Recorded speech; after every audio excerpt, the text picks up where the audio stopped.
Hello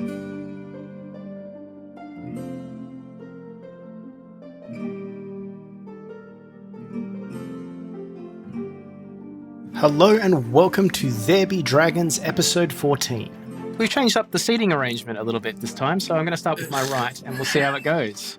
Thank you for that comment, Tristan. What? It wasn't a comment. He loves giving feedback. I am Angela and I'm playing Abella and I'm sitting over here now. Hi, I'm Keren. I am also sitting on the other side of the table now. Yay! I'm also playing Rhylind Westfall, your friendly neighborhood dragonborn. Hi, I'm Josh Walker, and I'm playing Skairn Fellspar, your favoritist good dude who looks a little bit like a dragon now, a little bit. I'm Tristan. I play Charlie Roughhouse. And I'm Tom. I press the record button, and I play Nezor Valghoorlis. Sometimes. I think that's kind of minimizing your role. So, on our little interstitial episode, we've had some changes, some things have happened. Most importantly, we've had some magical occurrences. And Most importantly, Skairn smells now. yeah. It smells really bad. He always smelled. It's now just worse. Yeah. His butt is super smooth. Yes. So smooth. Well, let's return to the game at hand.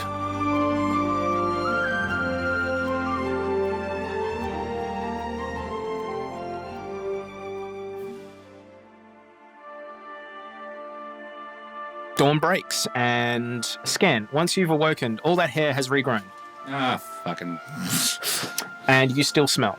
Oh, good. Abella takes a look at him and goes,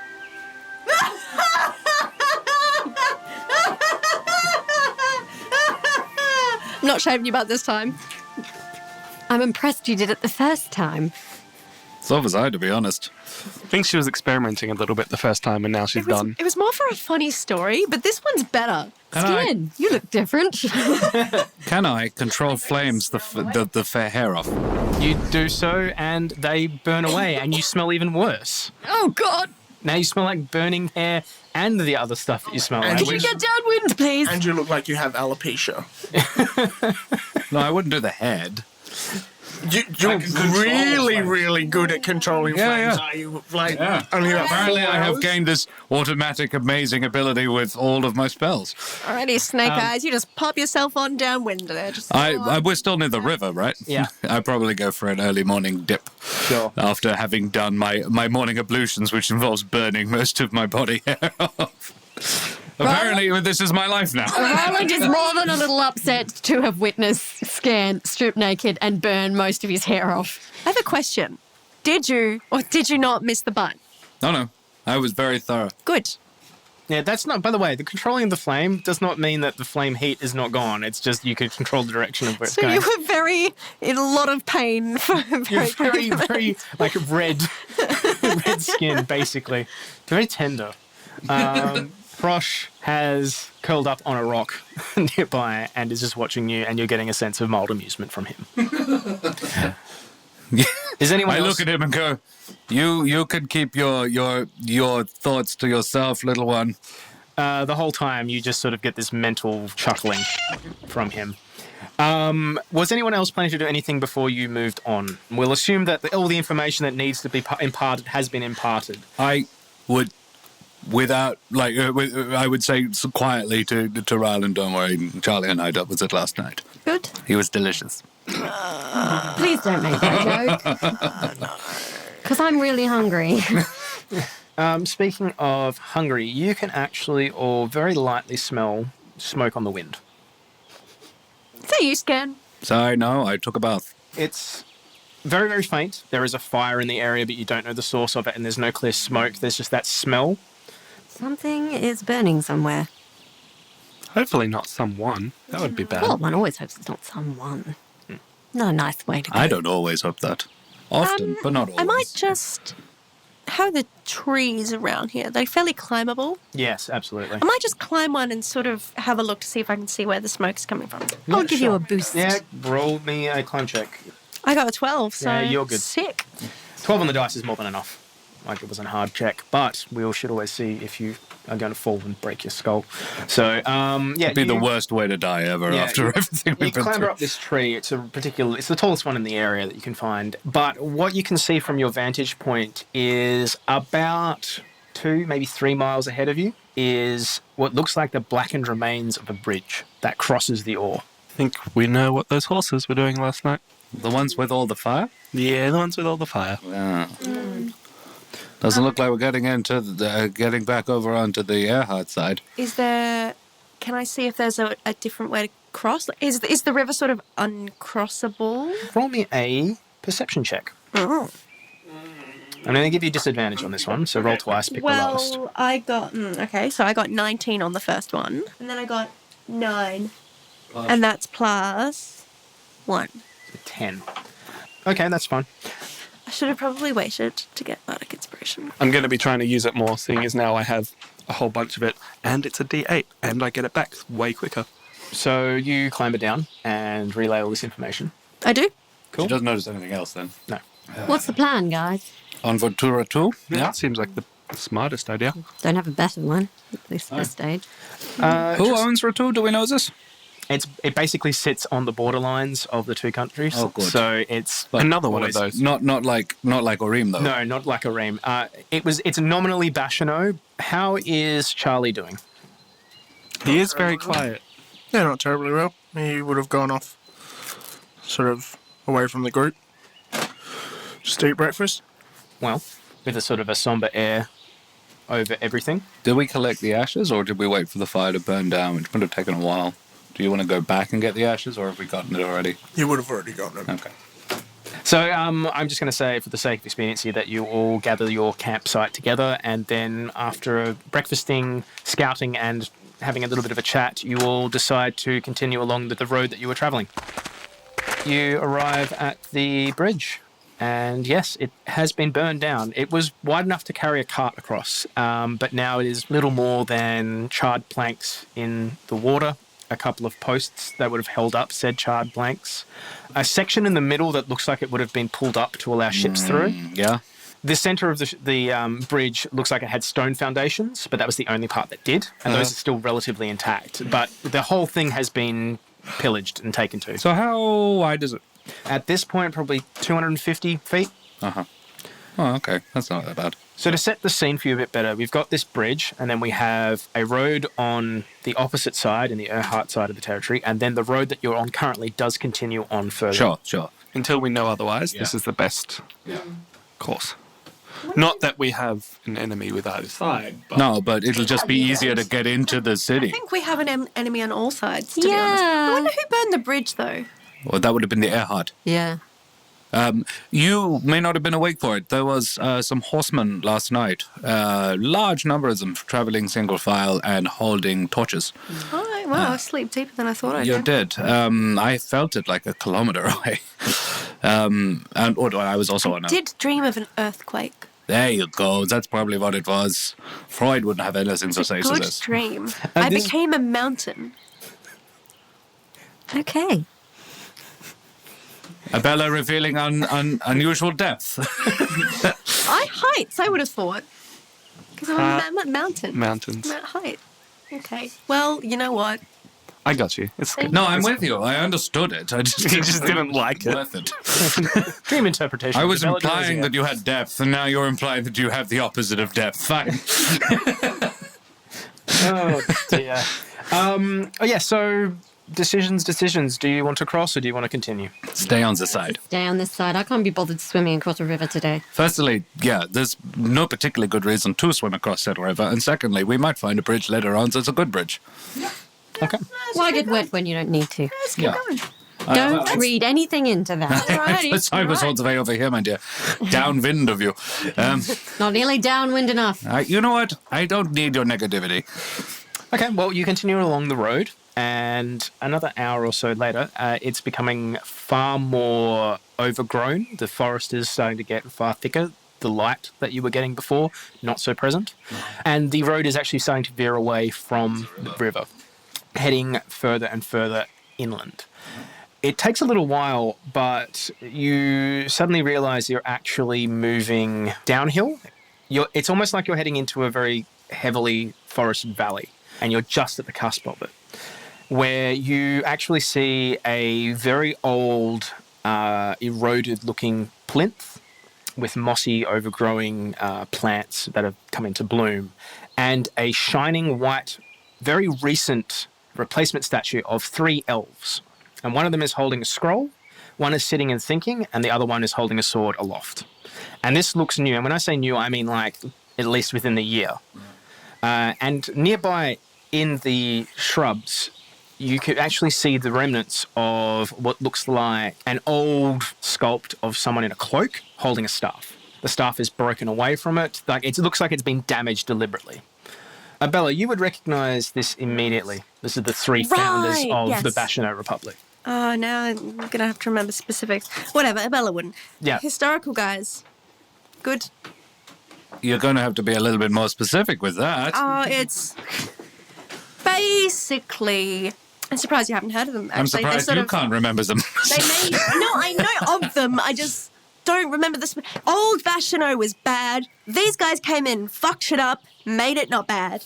Very enlightened. So yeah, this is sitting on the roadside at the crest of this valley. Does anyone want to do anything while we're here? Can I do a history check on the other statue? Sure.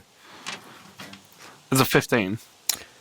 So, Nezor, not being religious yourself, you wouldn't know about this if it wasn't for the fact that you've travelled fairly extensively.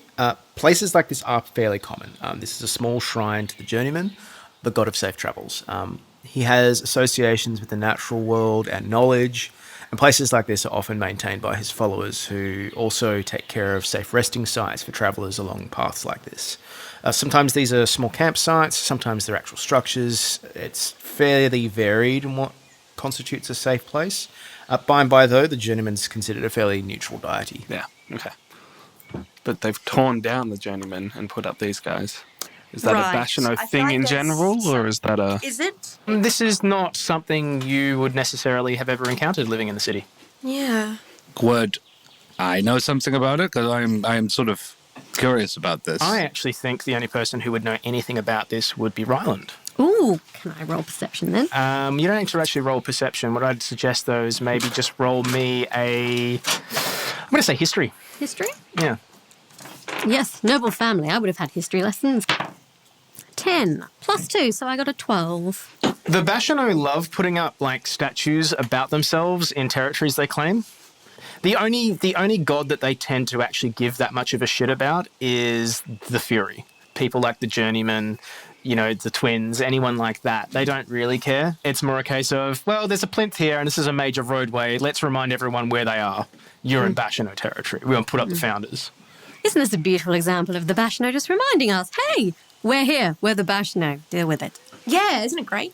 Yes, great. Can I do like a magic check on the statue, or is it just a statue? I mean, yeah, if you want.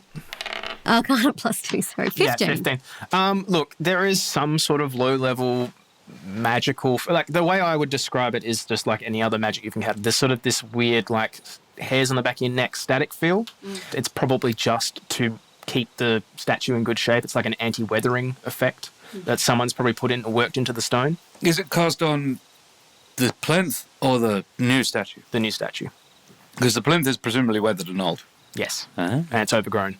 Imagine like a greyed, cobbled stone that's been overgrown, and then there's just this shining white marble almost statue has just been plonked on top of it. What can I see if I look into the valley? It's very dark. It's overgrown, and then there's occasional spots of light that are basically breaking through these trees. But it is very much going on a decline. It's Am I getting any sort of ominous feel off this? no more than you would going into overshadowed woods. The road is quite wide, like you could comfortably fit like 2 carts across. Okay. The only other information I could give to you is there is sort of a misty smell. It's like a wet, To be misty. expected. Yeah. I reckon we just keep on going. Yep. I'm going to fist bump one of the statues as I pass it. While Abella's not looking, I give it the finger. Does anyone want to do anything while they're here, or keep moving? Yeah, I was going to pick up the Journeyman statue. Just have it. No, I'm considering smashing the other statue. It's going to cause problems if you do. Sure, but, you know, And disrespecting gods can also cause problems as well. I'm going to... So I'm going to hang back. I've just got to... I need like 5 minutes to myself. And sort of get you guys to... I'll ask Abella if you can look after Duchess. Oh, yeah, of course. Give me Ditchy. Yeah, basically just. Oh, do you want me to roll like a deception or something? I don't think that you need to if they're willing to go along with Yeah. it. Hey, you right, buddy? Hanging in there. Okay. It's not as jovial as he's been. Yeah, before. I'll trust him on this one. And I'll sort of hand the reins to Rhylind as well for the horse. I just need sort of like 5 minutes to myself. You know, we did just basically burn away George. I accept this as I'm grieving. Give me some space. Yeah, I just need like 5 I wouldn't hand minutes. back. I'll be like, yeah, sure, I'll take the horse. It's good, man. It's cool, man. It's a fairly straight path, but once they get past a certain point, they're not going to see anything if you go back. What are you planning to do? I sort of pick up the statue of the Journeyman, and then I'll pull down the Bashano statue. Okay, well, you are going to have to roll some strength checks for that one. We would have been disappointed if you hadn't made him do that. Yeah. 15? No. I'm going to say, can Skairn have noticed that the way Charlie was looking at the statue? If you want me to make a deception check to deceive people, I can do that. No, I don't want Otherwise- you to do that. I'm curious because, if Skairn would have had any idea and might have inadvertently dropped his hammer. There's a hammer nearby that you just sort of noticed that's on the ground. Yeah, no, and that's I break this down to rubble. So I pick up the statue of the Journeyman and I pop it back on its plinth, and Charlie goes, "There you are, back where you belong. Sorry for the way that you were treated." And then You see Marcel's face on the ground, like looking up at you, almost I'll accusatorily. give it another stomp if it's like, yeah. But just sort of like, yeah. Oh, you've got sorry. white powder all over you now. Just That's FYI. fine. I'm going for a Then I'll just sort of I'll catch up to them eventually. Yeah. I move 50 feet a second. I mean, 15 minutes later, Charlie sort of meets up with you at a brisk jog, and yeah, he's covered in white powder, but I dust it off. well, he's dusted off, but he's still like a lot whiter than he was looking.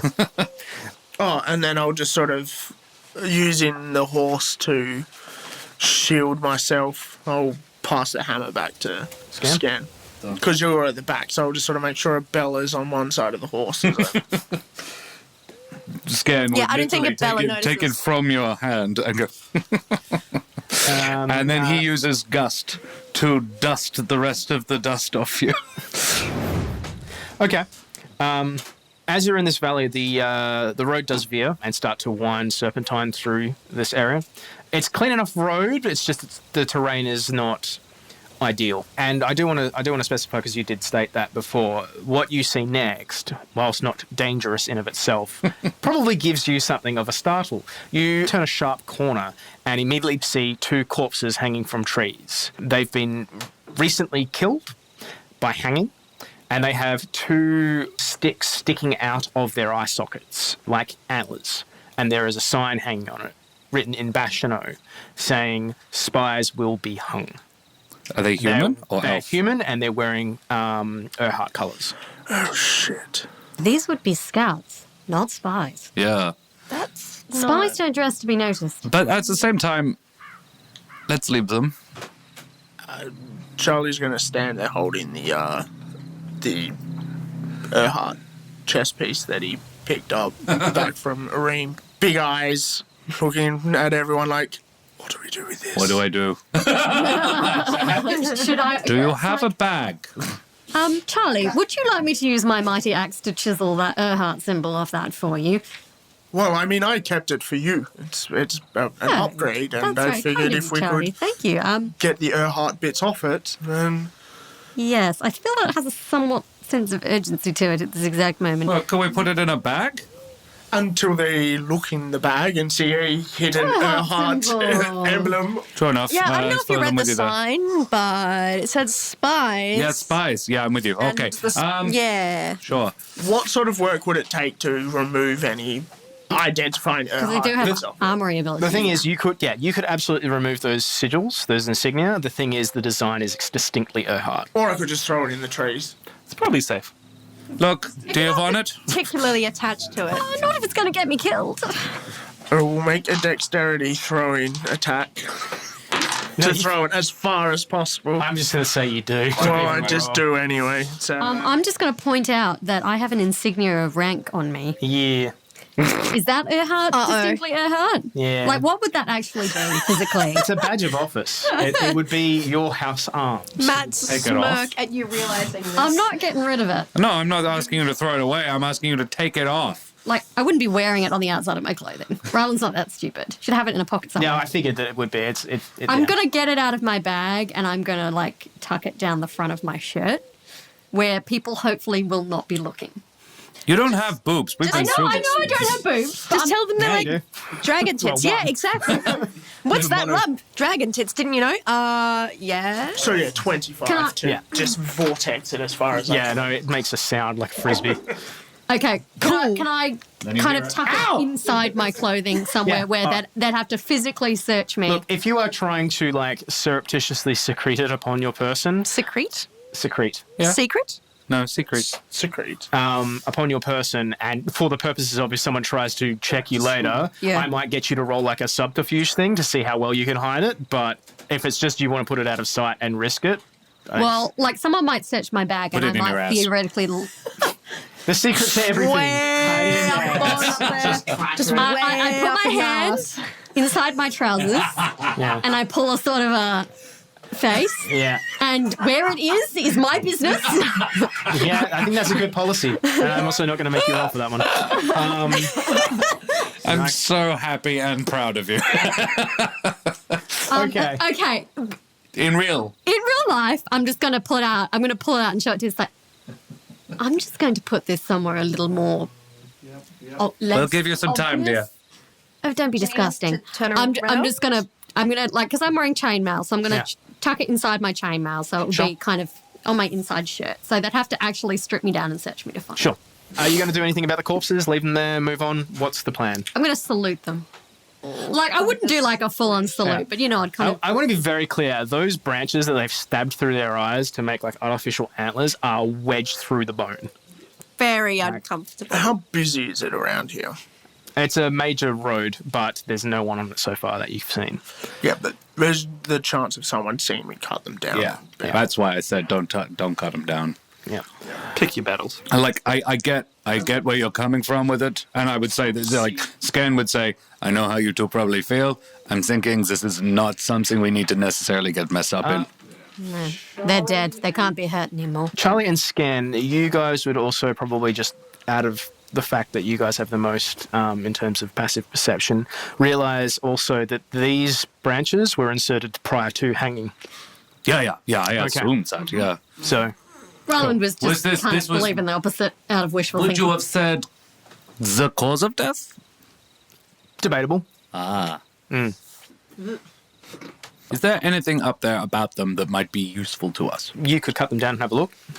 I don't want to cut them down. Could I clamber a tree to have a closer look? Sure, absolutely. Look, they're wearing full kit, but it looks like they were probably stripped of anything that was worth anything from the people who hung them. You could cut them down, take the leathers off them. They've got leather armor. They have got, clothing. We'd run into the same problem as we did with. I don't want to be carrying. They don't even have boots. Like, that's the sort of... They've been field stripped, basically. Is this normal Bashano behaviour? Only person who would really know is Rhylind, and I think Rhylind can answer that question. I imagine it would be the sort of thing you'd hear about, Yeah. but very few people have actually seen. A couple of veterans have probably said something around the fire, all that sort of stuff. Because, everyone likes to exaggerate the kind of horrific nature of their enemies. So I imagine there would be a lot of, they've been mutilating soldiers. But she probably wouldn't have seen something like this before. Is this so? Would you say this is surprising? She's in enemy territory right now, so I guess she's not surprised that they've hung them. I suppose she's upset to a degree, because obviously it's not a nice thing to see, but part of her is not surprised that this is actually a real thing Right. that happens. Okay. People do horrible shit in wars, They do. but she's not stupid enough to get them down and bury them. Nine. Enemy territory, and technically she's not in the army anymore, so... I'm keen to get to Rattou as quickly as possible. I don't see any This reason does to not make stray me want to further. stay longer. Yeah, no, there's no reason to stray further into Bashano territory. As you travel along this path, it actually starts to veer northwards again. Back to the river. back towards the river, and you actually start to hear the sound of a waterfall. And as you enter into this area, you realise that you've actually come up against not necessarily a cliff face, but a rather steep-looking piece of terrain. And there is an overhang that the path actually travels through. So it goes under this waterfall and around, and Keen's sort of southeast-ish. Does that mean we've effectively crossed the river? No, this is actually would be something that's coming off of the river. Okay. Yeah, but in this space, you actually see another Journeyman statue positioned between this waterfall area. Oh, cool. How's he looking? Very mossy. Oh, look, they didn't get to that one. I'm just going to say cliff face because for ease of description. The cliff face inside this area has actually been hewn back, and you realise you've actually come across one of the Journeyman's lodges. There's a fire and there are people inside. I'm wary to rush straight in. Definitely check it out a little bit before. It's not the worst idea, yeah? I was going to say, yeah, I can sneak in and have a look. Sure. Look around the For corner. 2 reasons. 1, you're sneaky, and 2, you're an elf. So if they do catch you, they're probably not going to kill you straight away. No. Always plus. If you want to roll a stealth check, please do. 16. You approach and manage to keep to the rock side and peek through this doorway, and you can immediately see that there is a large, expansive area that's been hewn away inside the rock with a fire pit that sits in the middle. At this fire pit, you see an old man wearing a brown cloak, wearing traditional garb for someone who is a follower of the Journeyman, and you see the small family that you traumatized earlier, sitting there and eating what looks like a suckling pig that is slowly rotating over the fire. Oh my god. And you're hit immediately by the smell of this delicious pork. Ow. Good job. I'm going to sneak back to everyone. Skairn, It's my fan club? it's your... I know if fan is the right word. I don't know if people witnessing you shaving your ass counts as a fan. Yeah, I found a much better way of doing it. Yes, you still smell slightly like burning hair. Hey, look. He still smells awful. Like, no part of this journey has not been unpleasant. I feel like... You have, seriously, be me. I don't know if you guys smell that, but Nope. they've got some... Well, not you. Like, They're even- roasting up a feast in there. Even Skairn can smell it. It smells so good. I will stay away. Like, if someone could bring me some, I will, out of consideration both for the family and for you guys, I'll stay outside. You're whiffing that bad that Hrosh, who himself smells, is not Does he hanging. smell like It smells, the same? yeah, pretty bad. Horrific skunk perfume. It's the only way I can describe it because Sure. apparently that repels. I've never experienced it myself, North American creature. But Hrosh has tried to spend as little time with you. Inadvertently, that means, however, he's tried to climb on other people's shoulders and they've not had a bar of it. So Rhylind just keeps swatting him away. And He's welcome on my shoulder. You've got a strong stomach, Charlie Roughhouse, and I respect that. Do we want to invite ourselves to dinner? Do we want to walk What? past? Yeah, what Do we time is wanna it? it would be probably early afternoon.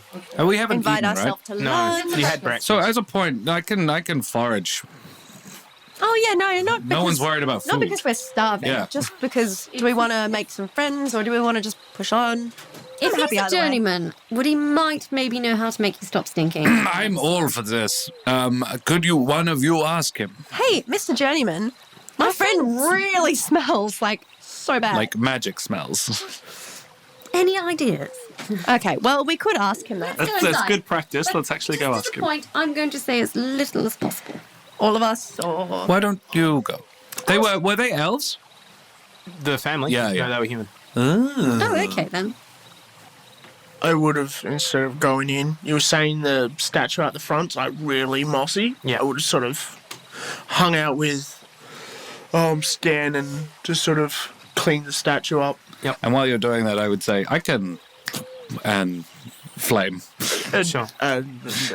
Just for your edification, though, I would remind everyone that the Journeyman's not only a knowledge god, he's also a nature god. He likes the moss. He likes moss, but, I mean, there's nothing to say that a well-kept garden can't also be pleasing. Yeah, So it's I just just like, want you to be aware he of may that. like the moss, but that doesn't mean he wants moss growing out his eyeballs. Yeah. You know, like, as in, it's not looking kempt, but not overgrown. Yeah. Scan will then help, but he will use the moss to create a beard. On himself? No. On the statue. Yeah, I like that. Well, I don't know about you two, but I'm happy to seek some advice and potentially delicious pig. I'm keen for pig. Yeah, maybe they'll offer us some. Put some on your jacket for later. I'll play for pig if they need me to play. Yeah, we ran out of chicken wings a That's while not ago. a nice idea. That's not a bad idea. You could play them a little. Yeah. All right, so 3 of us? Yeah. Yeah, cool. You guys have fun with the statue. Yeah. And at this point, the brown-cloaked fellow pokes his head out and goes, "Oh, more travelers. Please come in." Oh, thank you. We will. What sort of accent is that, my good man? He northern. actually sounds very similar to Skairn. No, he doesn't. But yeah, No, but of the he sounds unholy Russian. That's fine. Unholy Empire area. That was what I got. Yeah, Yeah. I was assuming northern. Please don't be afraid. Come in. Come in. Oh, yeah, sure. I am, for everyone's sake, not coming in. Yeah. No offense. We were gonna ask about that. He's having a few aroma troubles. And morning hair troubles. I don't know if you got anything for that. Oh, lycanthropy. Well, I don't know any remedy for that. But Not morning hair. Lycanthropy? well, you said you were getting hairy. Yes. No, yes. Not in the. comment not so good. Okay. Not werewolf. In morning, not night. Are you starting to speak in like unholy? Yeah, probably. Oh, excellent. Thank you. Someone who can speak my language. So Where are you what is- from? I am from Vigerstadt. And I'm That place. blah. Vigerstadt, the crown of the north. Yeah. Landloss? Landloss. Yeah. You got the accent, yeah? You know, the further north, the different countries. Yeah. But, I mean, this is different land from what I'm used to anyway. But And not the feeling. pretty strange times, yes? Yeah. Oh, you know there was have a no war on? idea. In Orim? We've just come from Orim. Oh, please, then come in. You're more than welcome. I As have do I another think these family. people as well. You have, they have seen rough stuff. Yeah. And you, please, good friends. He starts speaking. in This guy's common cool. again. Let's go. Yeah, so you've heard, I don't think anyone here except Skairn can actually speak unholy. So they've just been going, blah, blah, blah, blah, blah, blah, blah, and then he's Skairn's sort getting of more in and more broken, in broken common starts to, please come in, have pig. Oh, thank you. I will have Oh, thank you very much. Do Sounds you, wonderful.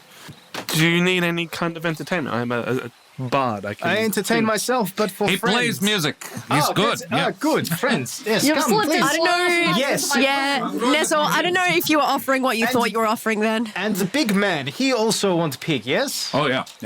Come. You want some. Journeyman, welcome. Charlie. This is Charlie. Charlie, good, and you are. Charlie, this is Ivan. No, I am Journeyman Baptiste. Baptiste. I am Skairn Fellspar. And this is a lovely lady, Rhylind Westfall. And Abella. Abella. Abella. Yes.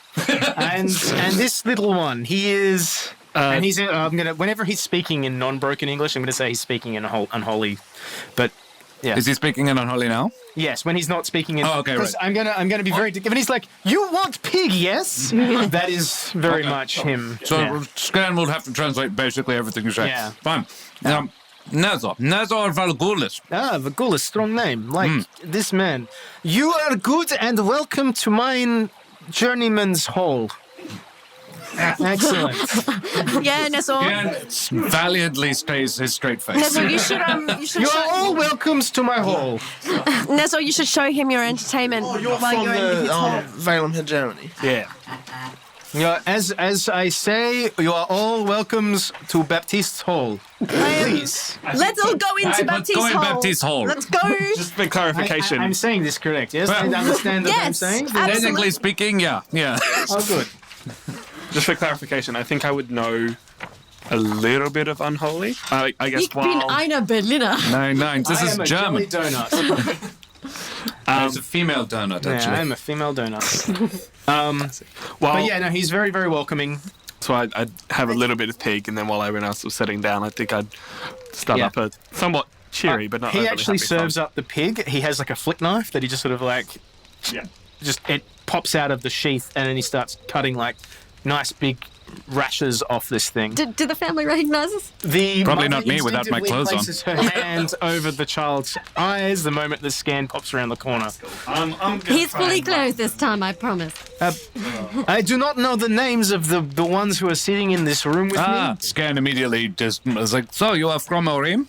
So the father just sort of nervously looks to you, Skairn, and goes, "Yes, we fled when the battle-started. Rhylind, having realised their Bashno, is keeping her trap shut. Yeah. I'm gonna start singing a somewhat happy song. I like how you said somewhat happy, like super happy. Like it's not a bar song, but it's not tune. like a yeah. dance It's not a, tunes. yeah, exactly. It's not Dance Magic Nightclub. Dance, put it that way. 17 for Yeah, performance. absolutely fine. You don't even have to roll, I think, for this, because you're not trying to impress anyone. I'm just showing off how good my performance Magic is. dance. I rolled a 7, by the way. I have a 10 in performance. It's like, I'm not going to fail. So, Journeyman Baptiste here would like to know your names. Oh, I am Remy, and this is my son, Albie, and my wife, Delors. Skairn, as you look at Albie, you see a very effeminately dressed little boy. His parents have put him into a dress for some reason. Oh. Yeah. Well, I'm not going to be rude and comment on that. I'm not going to comment on it. I want It to... could just be a Bashano thing. I mean, young men tend to be very girly in their appearance in the Bashano Republic. okay, so... Yeah. Well, they did used to dress boys in dresses historically. So Remy, Delors, and Albie are eating. Uh-huh. And you guys are nearby, and their noses are very politely curling at Skairn's presence. As is There's a reason I'm everyone's. trying to cheer them up. Baptiste doesn't seem to notice. And you actually detect a little bit of an odor off him, so he probably doesn't bath much. Hey, free pig, I'm not judging. Yeah. The pig is pretty nice, though, so I guess in terms of the smell meter, It's just a lot. it's unpleasant but not unbearable. Skairn, Yeah. could you ask Baptiste? Baptiste if it's possible, like if he in his, he looks like he's been around the block. Do you think he knows any way to stop you smelling like that? I was getting to that. I was enjoying the pigs. Baptiste? I'm not so much. Yes, my friend.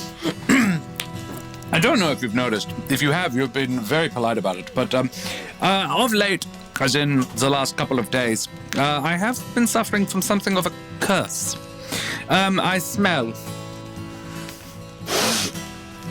No more than others people's. No, but I smell better. Okay. And I bathed this morning. I smelled a lot worse before that, trust me. Did you use the soap? Yeah? Okay, well, I'm not a petition. You're not so... a magical sort of a person. You don't know how... I mean, I don't. I know the mysteries of the Journeyman. I don't know how to fix the stinks. Do you know any ways to get rid of a dispel a magic of some sort or a dispel It's of a not curse? really my area.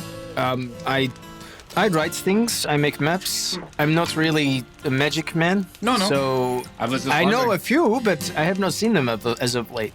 Ah. And he kind of just has like this thought, and he goes, "Actually, you all look like hard warriors." So, and he's speaking in broken common. You all look like hard warriors, he says as he shakes his fist in a very gesticulating manner. The term is adventurer. Adventurer. You all look like hard adventurers. So, I am worried about an area that is nearby, and I was wondering if maybe you would help. Baptiste suddenly seems really frustrated with what he's trying to say and then switches back to his home tongue. Look, there's an area nearby that is not good. There is mysterious happenings there. Some people have gone missing. I'm looking for some help for this. This side of the river? The other side of the river? Further up the road. Uh-huh. So not the way we came from. No, not the way you come. Okay. Yeah? All right, And I translate back, sorry. I was like, you got it, basically. He basically further up the road. He did, yeah. He said he has maps. I'm interested in the maps. Do maps? Yes, and he kind of like for a moment just stops rather than trying to explain it in the broken common. He just goes over to he's got a knapsack in the corner. He goes and unfurls like a really well illustrated map of the local area.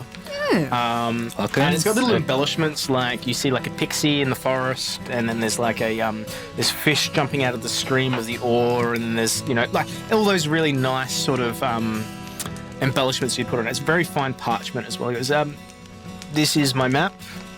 He goes, I would say to him in unholy, oh, this is fine workmanship, my friend. Oh, thank you. Tell him I like his drawings. The elf likes the drawings. Good. Is there more? This could be very useful to us. No. Can I just quickly take a sketch of what it is? I could draw another one. Sure, if you want. And he lays it out on the cobblestone floor. And While he's doing that, can I ask Skairn, can you ask him to elaborate on bad things? He said people going missing. Like, I would also, yeah. Yeah, So ask I me have more a about couple of that. questions. Firstly, tribute? What is tribute? What are you attributing? every year the Journeyman's followers, my accent's changed slightly, but the things we have worked on in the year, so in this case the map, are offered to the Journeyman as part of the rites. And I'm not from this region. The part of the reason I've come here is to Pilgrimage? Not pilgrimage. Is more like expanding of the mind. I have journeyed far in my native land, so I came here. Okay, cool. And the other question is, so no idea what the things that are bad happening is? Just people disappearing? Just another journeyman, a friend of mine. He's told me that some people have not arrived when they expected them, and others have gone missing. You know, merchants that are expected have not arrived on time. It's not a major trade path, so a lot of them don't go that way, but it's one of those things that is a little concerning to me. He has no further information regarding what, like, people are disappearing, a couple of merchants, some people have not arrived where they were expected to arrive. This is second-hand information. He is getting it from another journeyman. Doesn't sound anything too horrible. Like, I'd be happy to help. It's not a major trade route. Yeah. These would not be heavily armed caravans or anything. These can I are... ask another question, Skairn? Can you ask him... You can ask him yourself. He probably understands you better than he can speak back. Oh, okay. The people who did arrive, did they say anything was strange about the path there? Oh, yeah. So any... What is the elf saying to me? Okay, fair enough. He did not understand. Sorry, my bad. No, I got bits, but not all. So, did anybody get through? Yeah, the few people came through. It's just And did they notice occasionally- anything? They said the place was just a bit overgrown, but that was it. And there's a path. Like, Yes, I've walked it once myself. It's not great, but it does shave about a week off journeys. Wow.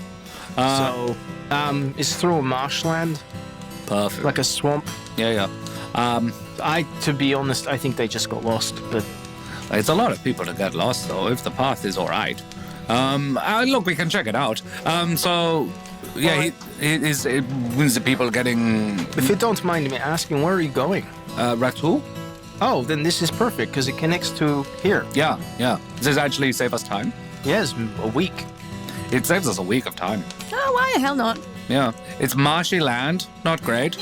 But, you won't smell me as bad. Is that supposed to be I mean, you say that. I don't know. I think we will. I'm actually heading more further north. Just be aware. These people, I don't know if you've met any other travelers, refugees. No. They're then the first. You will meet more. That's... The war is that way. The war is, as I've heard, coming from all A lot directions. of ways, but it pretty much started there. Oh, that is not a good thing to hear. You are more than welcome to stay here until we depart in the morning. I will escort you to the road. And these fine people here would be good if you could protect them from... They're heading the other way, the same way, yeah. I believe they are taking the normal road to Rattou. I do not know their plans. I say to them, we're heading the same way you are for about half a day. If you would like to come with us that time, we will make sure you're okay. If you wish this. If not, we can travel separately. We will leave a little earlier or a little later than you to Remy. He sort of nods. He's very quiet, very reserved. I apologize earlier about the whole me being naked by the river thing. I have an issue with magic and body hair. The wife just sort of looks very like... The wife shoots a sideways glance at her husband, like, Not sideways, just like, sure, whatever you say, buddy. That kind of... I'm going to lean over to the kid and just say, you'll experience this when you get older. The mother grabs the Maybe child not, it's and a moves girl. her away from you. Her? Sorry. Him. It amuses me to say And that, covers by the his way. ears as well and sort of shoots you with like not a death glare, but like a really nasty looking... You say it with a Bashno accent as well, so they're like, oh, you're even one of us. Yeah. I'm clearly not. I'm a heathen. I'm just going to say, if you guys decide to stay the night, that nothing happens. But you're more than welcome to do anything if anyone. I was about to say we're all on full health at this point. Yeah, you would have been. I would make my obeisances to one of the statues. Are you a follower of the Journeyman? No, No, not particularly, but I respect him. The Journeyman's cool, and I've met a Journeyman dude now as well, and he was fun and nice and a bloke, and I was like, cool. And also, maybe he's nice to me, and maybe cures my smell issue. He actually offers you some mead during the night. He's got like a small thing of mead that he's kept with him. Can I have? I ask him for some pork for Hrosh as well. Oh, the pig is basically free access. Okay, cool. So yeah, I get Hrosh some pork. I say to Remy, would I be like to feed the dragon? Okay, interesting. Try me a diplomacy roll. I think diplomacy is the skill we need. It's not great. Persuasion? Yeah, persuasion is the thing. Like, diplomacy is another skill for another set. That is 5. That's enough. I rolled a 1. Yeah, he seems really reluctant at first, but then the dragon starts cooing. He starts... Yeah. He basically does I send him about be nice. Yeah. So Hrosh basically hops off your shoulder and does that whole thing that cats do, where they walk up to your leg and they, like... He would arch his Yeah. back first and then slowly sort of almost, not a meow, but Like, look, let's be honest. Like, Hrosh's mentality is very much like a male cat. similar cat, yeah. So yeah, tell me what he does. He would it's all about the length of neck and tail. Yeah, right. He can do what cats can't. There is a lot more skin contact that he can do. He's like a snake crossed with a cat. Right. So there's a little bit, but also like it's more sinuous than a ferret. Albie has the pork. And Hrosh is all over this kid's leg. Yeah, right. I think this goes well. I think that there's some really major reservations because weird dragon creature, weird dragon man, because you don't look human. Well, half elf. I am super not human at this point. But that passes, and you actually get like little children giggles, I guess, out of him. He's enjoying it, and Hrosh is enjoying all the pats and attention. I'm going to say that during the night, Baptiste actually approaches you, Rhylind. Just sort of sidles up and opens a small pouch that he's got and pulls out some tobacco weed and offers you some. He goes, "You want smoke?" Thank you very much. So I'll stuff my pipe and light it up, have a puff, and then offer it to him. Maybe away from children. And he Fair gestures enough. outside into the waterfall area. It's a little misty and damp, but still good. Oh, I don't mind, Misty. Would you like to join? Of course. And he pulls out a really nice, ornate, pipe that looks like it's got like someone's head has been sculpted into the end of it, and it looks like a hero of some kind that's yelling, and the smoke comes out of the mouth as opposed to the top. That is a very nice pipe, my friend. It was a gift from a couple that I wedded. Oh, that's lovely. Was a carpenter and carpenter's mistress. Was a very awkward wedding. Had to do divorces first and then wed. Oh, right. Mistress in the traditional sense. Right. But turned out good. I think the face was modelled on the wife face when she found out about the mistress, you know? And I find this very amusing. what about you, Miss Dragon? You are a friend of the scale man, or We were hired to do a job together, and we just kept on travelling together afterwards. It sounds like a friend to me. Yes, he is a friend. Everything okay, or? Because, serious question, I'm gonna talk to the big man soon, because he just, and he makes this hand gesture, vibes coming off someone, he seemed like wound clock about to break out of the clock face. Yes, a friend of his died recently. Oh, that is... Has he the burial rites, or has he... Yes, they cremation. Right. The other night. Well, because part of the orders that I do is we are counsel to You know Journeyman, yeah? Yeah. Yeah, we keep the road safe and the people on the road good. I think if he were to say a prayer for his friend with him, he would like that. Baptiste nods and then fishes around in the small bag of pipeweed he had and brings out a clump and offers it to you. Have another pinch. Thank you very much. Pats you on the shoulder and then he toddles off. And where would Charlie be at this point? Charlie would probably be up in like one of the corners of the cave. No, actually, it would have been because the horse would have been tied up somewhere. Probably outside. So he would have been. Oh no, it'd be squirreled away somewhere with Duchess, just sort of sitting there thinking and just idly, scratching her head while she sleeps. You're probably curled up near one of the statues because again, it's just a wide space with a pit in it. Yeah. It's not anything fancy. No, that's what I mean. He'd just be sort of off in one of the corners away from the group. And Baptiste sort of just walks over to you and goes, "Everything good, my friend?" Oh, sorry. I was off. What was that? Sorry. Everything good, my friend. Oh, it was good as it can be, I guess. And he sits down next to you and sort of crosses his legs and goes, "I heard from the dragon, miss, that you are bereaved. Yes.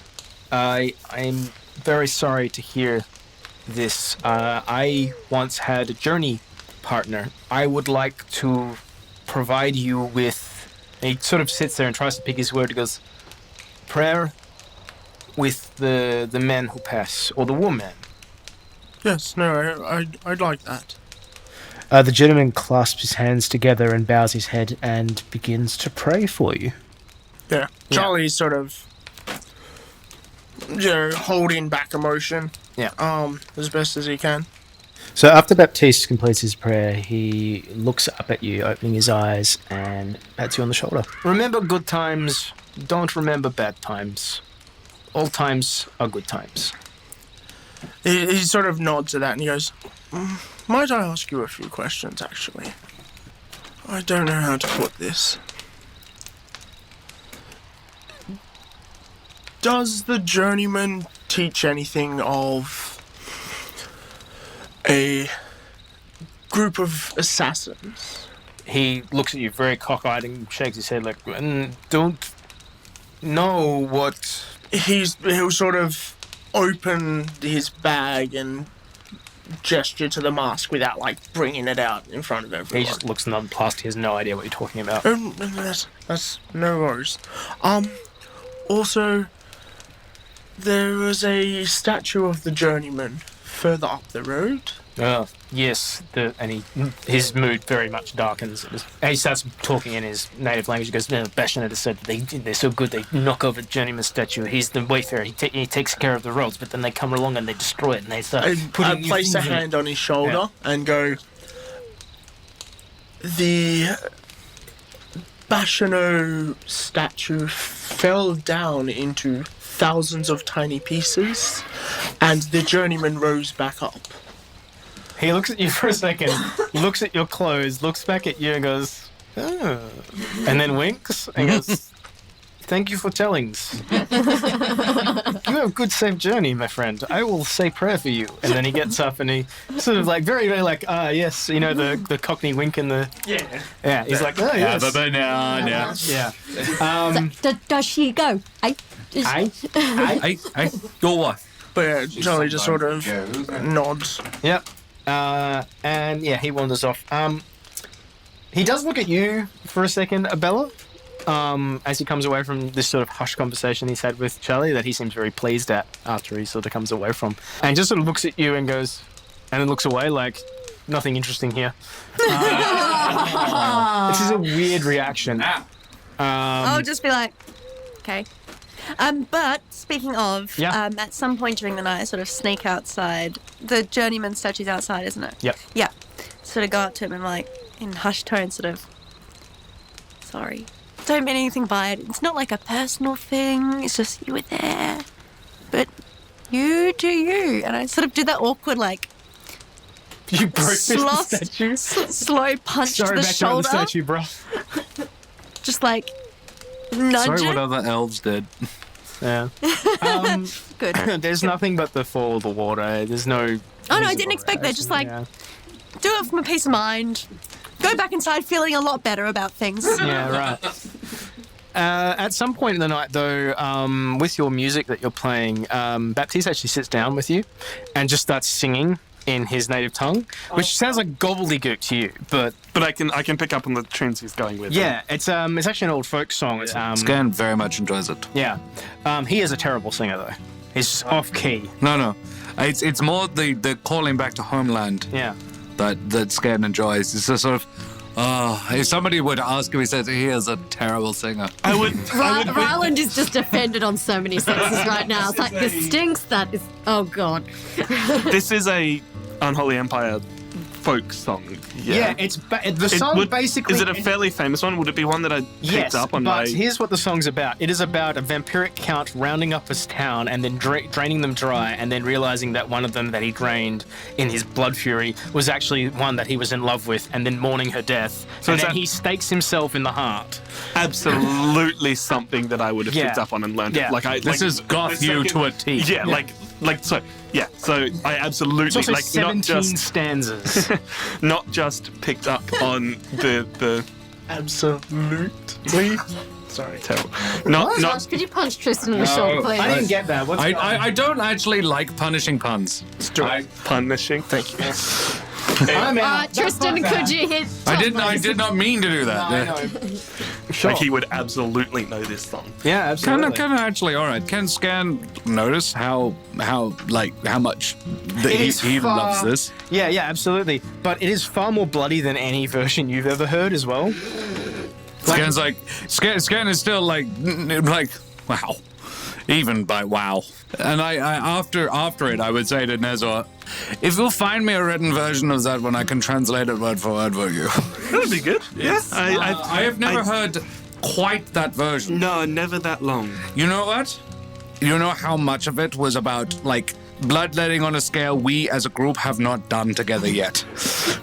I was wondering what all the extra bits were. It's mainly blood. Yeah, that makes sense. Like the beginning, once the end, that's mainly like how it normally is. The word, not necessarily word for word, but he is different dialogue, different. What's the word? I know I'm doing what he's doing. Synonyms. No. Different It's just like grandma. dialects. That's one. Okay, Very similar. Yeah, dialects. It's I get 99 words out of 100, where you get 9 out of 100. Every now and again, I'm like, what is he saying? That one, I'm like, what is he saying? Or what is he?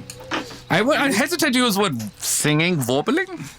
You can say that in public, kind of deal. Singer. I can. He can't. He understands nothing. No, that's fair enough. I'd be very I'm interested probably not to saying find. it as loudly as all this. I was like, while he's walking past Abella, I'm going, that guy was terrible. After that song, he pretty much drains the rest of his mead from the wineskin that he had, and then just toddles off to sleep. Snores something fierce as well. It's a good song, though. It's not my favorite. There was one about 3 vampiresses, they're sisters. And they come in and they do not drain the town. They meticulously bewitch all of the menfolk to leave all the girls of the town. And then they leave, all the girls are upset about this. So, an unusual sight, all the women with pitchforks and torches. I know the one, yes. Yeah, it's good. It's quite a funny one. It's just for the mental imagery. I think it's an Unholy Empire thing, though. We have a different sort of sense of humor. No, my favourite's definitely the skeletons versus the vampires, the big epic.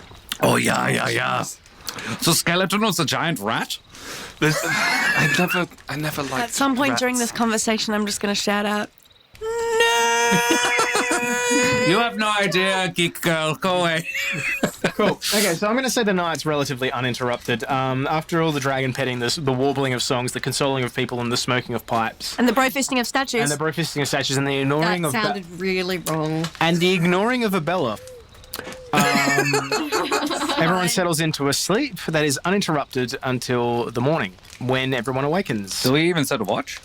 No, actually, it doesn't really feel like the place that needs one, and the journeyman doesn't care, so he's just No, fair enough. asleep. So he's a journeyman, and who serves the journeyman? Yeah. They don't have a different name for that? No. Okay, cool. To be a journeyman is to serve the journeyman. Sure. Oh, poetic. Zen.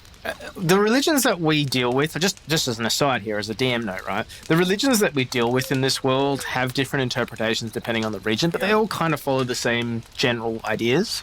The most rigidly structured ones are the ones that are like the Fury, where they're basically like, well, this is the law of the land, we will follow the law. If you don't follow the law, then there's a problem and I have to step in. And we murder you. And, well, not murder. Murder is not the word. The word is You retribution. can't punish a corpse. Yeah. Well, you need to listen to a few of the Unholy Empire songs. I can think of so many ways to do that. Genre there. That's a whole genre there. Yeah, it's not so much a genre, that is music. Okay, so after a relatively nice night's sleep, you're all awaken at roughly around 7 a.m. I'd be up earlier than that. Sure. I was doing push-ups when everyone Okay. wakes up. Of course you were. With your dog perched on your shoulders. Yeah. Yeah, so you all wake up roughly around 7, and after about a half hour of cleanup, the entire contingent in the gentleman's shelter get together and they all head off in the direction you were all travelling. Except the journeyman himself. No, the gentleman's coming with you. Oh, is he? I thought he was going the other way. He's travelling with them. Ah. Yeah. But he was concerned about the other pathway. He's heading towards Rattou, but he's taking the long way. He's basically said, hey, you want to take the shortcut? It's not safe, but would be really cool to know what's happening in there. Meet you at Rattou is basically. Basically, yeah. After a couple of hours in the valley, you actually come back out on the other side, and the flora and fauna have very definitely changed. It's become a far more wet area. Very reminiscent of, I guess, like a Louisiana style. When I woke up, Yeah. how much hair did I have? The same amount as you had before. So I didn't have like lots more. Sorry, I should have clarified. No, the hair has regrown. You do not have additional hair. So I'm near a river when I wake up. My morning ablutions basically include burning my hair off and Yeah, so that hair regrew over time. when you say, can you describe it for me again? Like, where does it grow? Across your chest, down over your belly, and across your butt cheek. So it's just the spill of the magic. Effectively, yeah. So yes, you travel along this road and then find yourself coming out of the valley, and the fauna and flora both become more like a Louisiana bayou. It's very wet. The road becomes far more muddy, and you are all starting to get bitten by mosquitoes. So can everyone please roll me a Constitution saving throw? 22. I rolled a 12. 18. Sorry, how many mosquitoes are attacked? Like, is it a swarm of mosquitoes, or is it just in general? Every now and then you're going, ow, as you're getting bitten. Okay, so if I just have Mage Hand flying around me constantly. That's not going to stop it. They're like a continuous... Okay. You would have to be consciously aware of where the mosquitoes Fair are. enough. Could I minor illusion my skin to be 1 inch further away from me than it actually is? No, that's not really going to work because they kind of work on a different The only other thing I can do is a... Tom, please roll me your Constitution check. I like magic. 9. Oh, okay. All right. That's what I was worried about. Malaria! No, Nezor, you get a nasty bite on the back of your neck, and over the process of the day, you feel a lot more tired. Take 1 level of fatigue. You're now disadvantaged on ability checks. Yep, that sounds about right. Along the way, I'd like to make him some good berries. Sure. I'm just looking The for way I'd like to fatigue. kind of fluff good berries is not so much that you've conjured them as you've found them. No, I would find berries and do stuff to them. I imagine you've got like a To little make herb them patch good. or something. Yeah, Cool. You're like stuffing fennel and or something. yeah. Rubbing them in thyme. Yeah. I didn't take any damage, but I'm sure they can't hurt. So no one else rolled below 10, I believe. Ah, Cool. Okay. 22. I'm so resistant. Yeah. They probably don't like the smell. That could be it. So after about half a day, you come across it's not so much a fork in the road as it is like there's a bunny track running off one side. And Baptiste turns to you and goes, Well, this is where we part ways. That way is the marsh. Let's see you all in Rattou. Keep a warm hearth ready for us, yes? Before I would ask him to take the horse. Sure. I'll meet you. Oh, cool. I'm not Good bringing idea. a- No, it's a good not idea. bringing a horse through a bayou. Because we're going to get to Rattou like a week earlier than him unless nothing... yes. Bad happens. And it becomes immediately apparent why after you take the side trip. Sorry, Did you say trap? I did say trap. Oh god. Oh, God. I'm going to check for traps. There's no traps. I misspoke. damn right there isn't. 19. No, there isn't. A side trip. Sorry, because the terrain is rough going. There are a lot of really nasty plants through this place. It's lots of thorns and thistles and noxious air. Nettles? Stinks, nettles. Sorry. It's not just Sorry. you, it's the actual general smell of like a bog. There's like a peat bog sort of stink through the whole thing. Even the trees look kind of wilted, and there is a sort of weird, again, going back through your experience with magic, there's sort of like this low-level hairs on the back of your neck feeling this whole way through. Can Skairn go up to one of the trees and, like, I'd like to press my hand against it and see if I can feel anything wrong with it. Feel if it's sickening or... Sure, I'll let you take a survival check. 14 plus 6. 20. This place doesn't so much feel sick as it just feels it's not right. It's damaged. Damage is a really good word. It's that there is something that has impacted this. It would be like if a gardener discovered like early stage dieback or something Right. in a plant. I say to Rhylind, this area, your knowledge of history regarding the wars, this wouldn't be a result of any of that, would it? You can roll me a history check, but I will say that not to your memory there's anything that really happened to 19 plus 2. The only thing you would know is this has generally been a place that skirmishes in the past through military history with the Bastionaux have generally avoided. Like, no major engagements have ever really happened here because it's really terrible terrain. It's not an altered, it's not a salted earth situation. No, you could not feasibly march a column of troops in here. They would get lost, or they would get sick, or they would just lose their footing. It's you are literally following like a bunny track. It's a worn path, but it's even as a worn path, it's very overgrown. But I'm not getting like a magical sense of it. There is just some sort of this like an weird underlying feeling, like it's the creep on the back of your neck. It's that weird like hair on end feeling that you've previously, like a good example would be like something that you felt with the statue, where you sort of realised that they'd woven something into the stone to keep it from deteriorating quite as quickly. How does it make me feel? It's a little bit uneasy. It's Right. again, it's I guess with that feeling there would come like an autonomous response, like a unsettling feeling. You're kind of on edge, and I think as a result, like with your ranger's ability as you sort of travel through this space, I think that you're on edge. Like there's no apparent danger, but you're sort of on that very high alert. I don't trust this place. No. Is this uneasiness affecting all of us? I mean, you all feel that effect, but I think Skairn is just a little bit more on edge. Your travel is actually relatively unimpeded, but it's still not nice terrain to travel through. Skairn would say something along the lines of he would when he's leant against the tree and sort of felt it for a little while. He says, "This place sickens. There is something off here."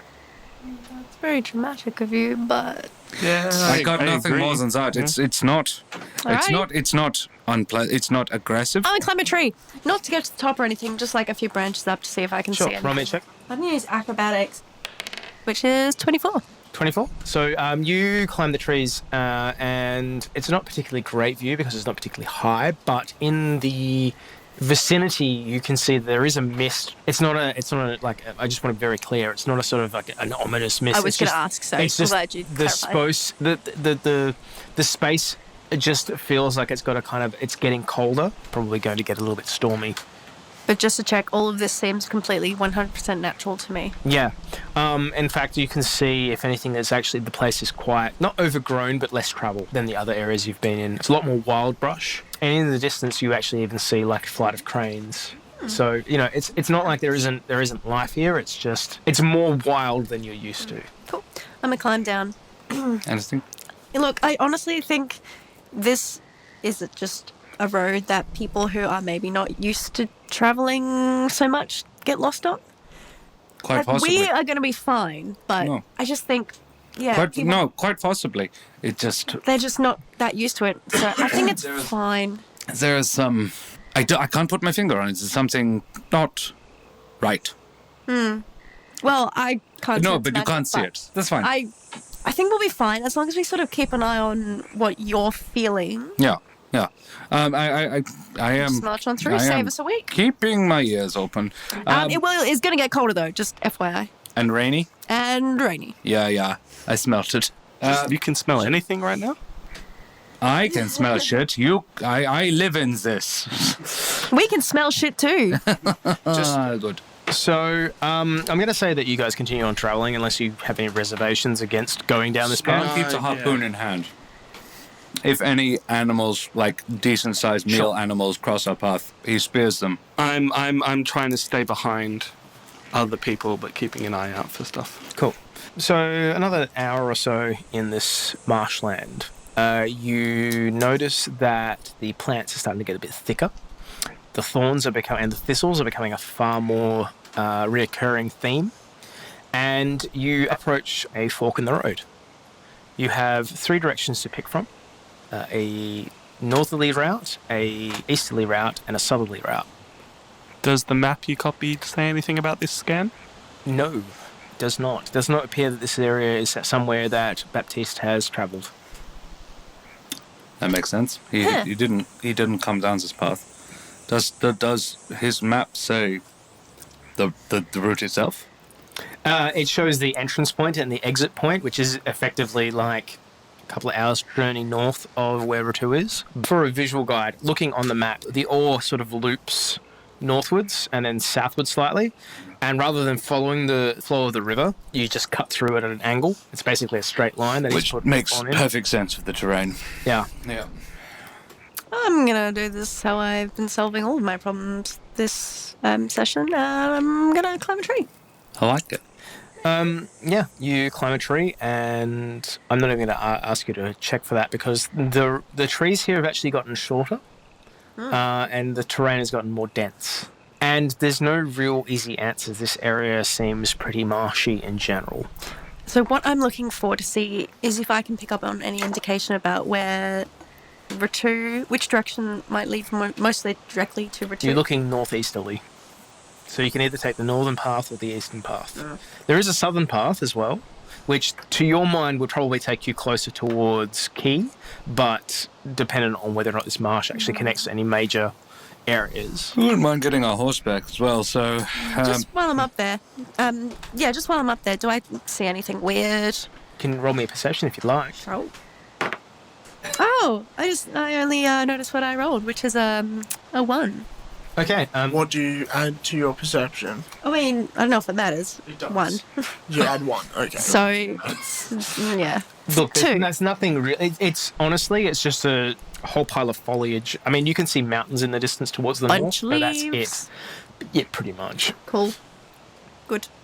I'm gonna climb back down the tree. I didn't see anything, guys. Nothing at all. I can't help you. It's almost like I was blind up there. I just saw a bunch of leaves. I mean, my suggestion would be if we take the northerly road, we're further away from the water, which at least means the land's going to be a bit drier and a bit easier to traverse. This is the river. Yeah, it goes around, but this groundwater comes all the way through. You would have to go south to get out of the water. I'm just talking about which would be a less saturated. Look, I mean, to be honest, you're going to get wet either way, but north or south would be a good bet. If you continued further east, you're just going into the worst of it. Mm-hmm. Does the map show any other linkages points? No, so not really. I feel like looking at the map, there is only one. He would have traveled this path, so there would be other. If there was another place to join this route, it would be on his map. Like, the map is top shelf. So I'm thinking that whichever we take, it either ends and we double back and come back, or it joins again before it leaves this place. So it doesn't really matter which, unless south seems to be not going the way we want to go. So either way, but you want north? I'm up for north. Yeah, I was thinking north. I'm just thinking you might want to take note on your map. I will note it. How far in, I'll note roughly, I guess, how far in, and I'll probably get their opinion as well, like on a scale. It's only been a couple of hours since you come off So the main probably road. not far. No. Okay. I'm just wondering if there's anything. Might I do a perception check to see if I can find some tracks or something? Sure. Absolutely. 26. It's almost unnoticeable, but nearby you actually find a broken cartwheel just kind of thrown into the marsh. You only notice it by chance. Like it's just one of the things where you sort of survey the location, the area, and then you just notice something specific. And yeah, you see this sort of unnatural curve just coming out of the water. But yeah, there is a broken cartwheel just there, which would imply to you that there had been travel through here and maybe a repair nearby. But On which? the northerly side. On the northerly side? Yeah. I'd tap Skairn's shoulder and point out, there's a cartwheel, which seems that that's the route that people have travelled. I would like to investigate this cart. It's just the wheel. It's As literally if someone's the wheel. pulled it off and... Sure. I have an ability that I've never used, and Sure. I'd like to now. Go ahead. What would you It's like to called Primeval Awareness. I think you have used this before. I might have. Oh yeah, I did. In the cave. Yeah, I did. Well, in which case I'm not doing something new. But I know the number, general direction, distance, and type of favorite enemy. Sure. So, just to be clear, your favourite enemies are Humanoids. Okay. Scan, I'm just assuming you're going to take a moment underneath the tree that Abella climbed, and meditate. You do not sense any humanoid presence in this marshland. That's interesting. And I share. Just to be clear, other than your Other than us. Now, we've only been traveling for about 2 hours, so we would be out of range of the road itself, so we wouldn't be Yes. able to sense them. But, You could always double back if you'd like. oh, no. There's no need for that. At least not immediately. So I come out of it and I say, there's nobody around. I cannot sense anyone within about 5 miles of here. Maybe they were eaten by all these fucking mosquitoes. Yeah, I only get live people, so While we're at it, everyone roll me a constitution. yeah, scheiße. Remembering we all have inspiration if it's really that bad. Anyone roll under a 10? Nah, I'm not gonna. Okay, yep. No, Okay. 13. I got a 5. You are one level of fatigue down. You just feel tired. Like you've been bitten a lot on the back of your neck and under your arms. It is very frustrating. How is Hrosh with the mussies? He's actually been snapping at them and eating them. Can I coax him back onto my shoulder as well? He does not want a bar of you who smell bad, and he smells bad, but you smell worse. And I go to him like, trader, why not? Communicating You with just him. get like this sense of, you stink. So do you. No, you stink worse. That's up for debate. Go here, otherwise you'll get no dinner. He reluctantly approaches you at that threat. See where his true allegiances are. Yeah. I'm on dogs, I know. Again, early afternoon, so you guys can track on if you want, if you'd like to take the north route. Yep. Yeah, let's go for it. I'm cool with that. Sure. Abella's complaining all the way. I'm tired and there's mosquitoes everywhere. Hey, it's nice to not be the most annoying person here. About an hour after your sojourn at the intersection, you find what looks like a small campfire area. Somewhere you could potentially stay if you'd like. And it's a relatively nice piece of soil. It's actually quite solid for the area. It's more like basalt than it is actual ground. Yeah. But around you are thick thorns and vines and nettles. It's a very, very sharp area. So if you tried to, for instance, go off the road, you'd probably inflict damage just because you get caught in these brambles. But there is signs of a previous fire here. There is soot in a makeshift depression that looks like it was probably chiseled out by someone at some point. And you can even see the telltale signs of human or humanoid presences here previously. Pieces like bones from rations and other detritus that you'd get from people who camp. How long? How old? Not too Recent? recent, No. but not ancient. Sometime in the last 6 months, easily. I haven't seen any decent-sized animals. No, I mean, like, apart from a couple of birds and maybe occasionally a snake, there's nothing else there. Look, guys, no guarantees that we're going to find a better campsite. Solid ground. Who likes solid ground? Solid ground. You sleep in this muck, you'll all wake up smelling like me. I'd prefer it if we had a little bit more of a look around the area. Oh, sure. Let's progress a little bit further and then double back. Well, no, more have a look around the campsite area. Is there a tree? My worry is this area is actually more brambles than any kind of tree. The nettles and that sort of I stuff. don't think anyone's sneaking up on us. No. I scout up ahead a little bit. Want to come with anyone? I understand if not. All right, come on, Hrosh. I'm just gonna rest my eyes for a minute. They'll come with you. I'll make my way up a little bit. Maybe a mile or so. There's literally nothing except bird call. If I see any birds. Any flying small birds. little like finches and things. That Still live- brambles on either side? Yeah. Okay. I mean, the whole place is basically just one big field. If I sent Hrosh off after a bird, would he be able to get it down? Possibly. Yeah. Okay, so if one on our way there or back rustles close, I go and Feel free to make an attack using roll? use him. that's good. It's good. This is a bite. So 21. Yeah, he sneaks up on a bird that's making a sort of a very rapid clicking sound that's sitting in the brambles, and while it's distracted, he just sort of snaps at it and breaks its neck. How big? How are we talking? No larger than a finch. It's Okay. probably 6 inches at most, head to tail. He brings it back to me, and I say, "Good boy," and I roughly feather it, and then give it to him because it's not going to feed anybody. But No, it's literally the size of a sparrow. There are other, if you're wanting food, if that's what you're looking for. that was like, what I was looking for. You've yeah. seen snakes occasionally in this area, but nothing that's non-reptilian or non-bird life. Like actual like mammalian life doesn't appear to live here. Okay. Any, like, caiman or anything?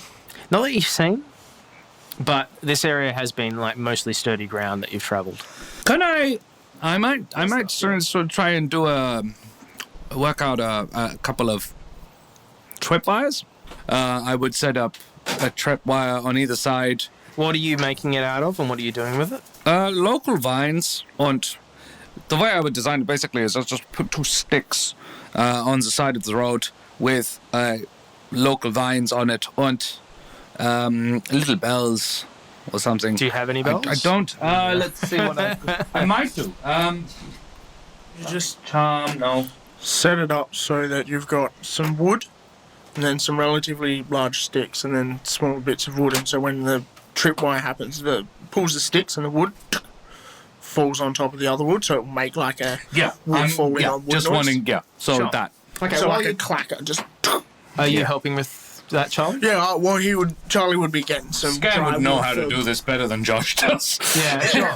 I'm collecting wood as well while I'm out there for the fire. There's not much in the way of wood, but you could hack some brambles maybe. Oh, and we're try looking and see for. if- We're wanting wet wood. We want smoky wood. Rhylind, Abella, and Nezor, are you guys doing anything at the moment? While they set up a trap or... I'm fatigued, alert- so I'm probably having a nap. Yeah? I'm kind of just keeping guard. Sure. Just checking our thing. On the way back, I would also like to gather some berries. What's your nature like? I don't have proficiency, but no, 1. You actually find some nice berries amongst this bramble stuff, so just blackberries and things like that. You will scratch your arms up while you do this. You're going to take 2 points of damage. I mean, when he comes back and I see that he's hurt, I'm like, cool, I can use Song of Rest. Well, that's good of you. I was just gonna make some good berries and give everybody a berry. Yeah. But It's all sure, the same. that's too. But yeah, However I'm you want to do it, yeah. looking for some sort of. Would I know about any things that would be good for salves to ward off mosquitoes? Roll me a survival check. Like stuff we can burn in the campfire. 22. There is actually a large wattle reed in this area that you know from experience in similar terrain. If you burn it, it lets off a stink that is almost as bad as you smell, but it tends to ward off these So I sorts bring of back creatures. like a clutch of them. Yeah. And I say, okay, It is a very specific reed, and it's not very common. But That's why I gathered as many as I could because I'm thinking So ahead. even then, it's not that much. It maybe a day's worth. Okay. So, guys, here's my pitch. Feel free to shoot it down. These are super good at making mosquitoes fuck off.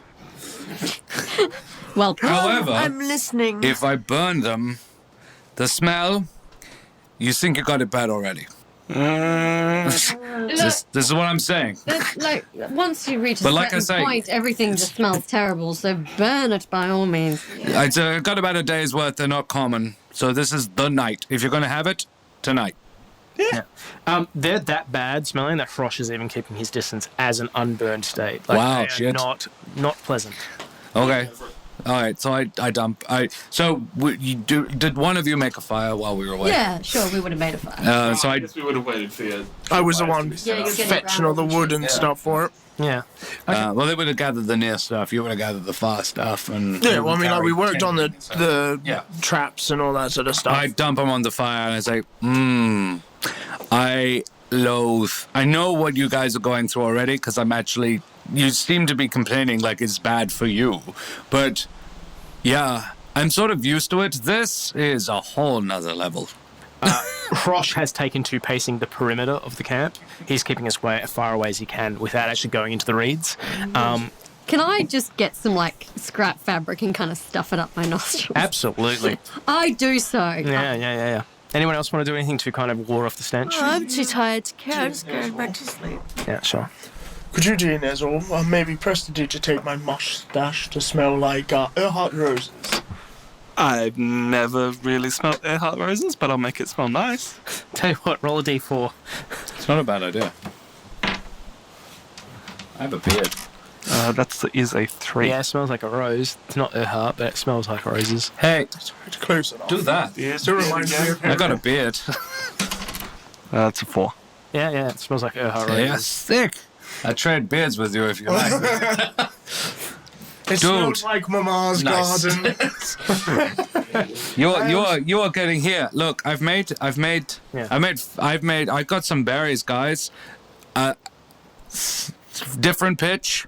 These are not regular berries. I have done some shit to these things you don't even want to know. But Do I want one of these? Or it's not? mainly parsley, sage, rosemary, and thyme. I'm going to be honest. You won't need to eat anything for another 24 hours after you had one of these babies. On top of that, I'm going to go back to Rylind's idea and just checking the limits of prestidigitation.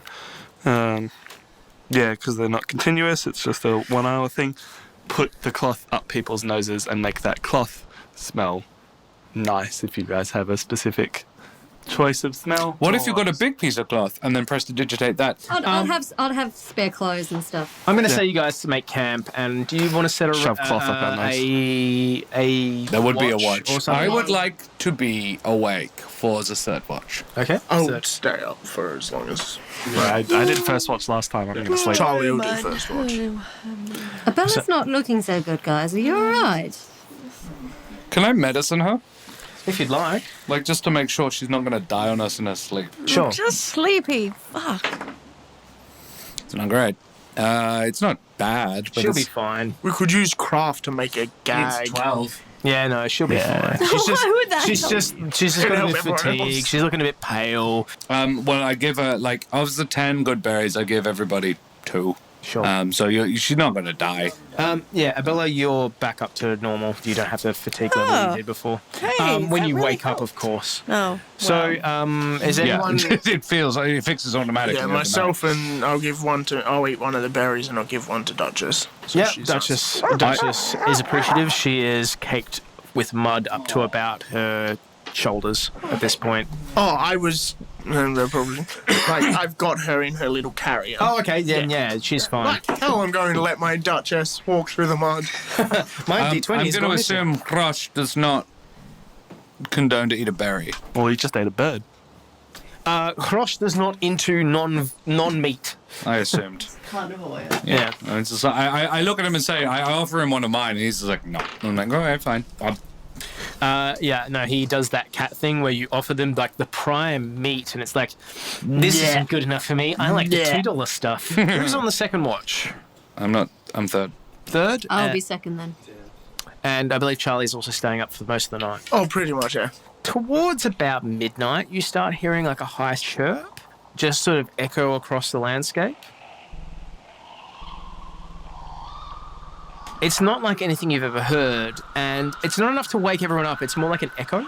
Can I make a perception check on that? Sure, absolutely.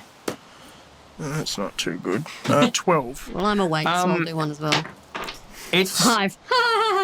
you guys. Look, honestly, it's just a chirp that's come across.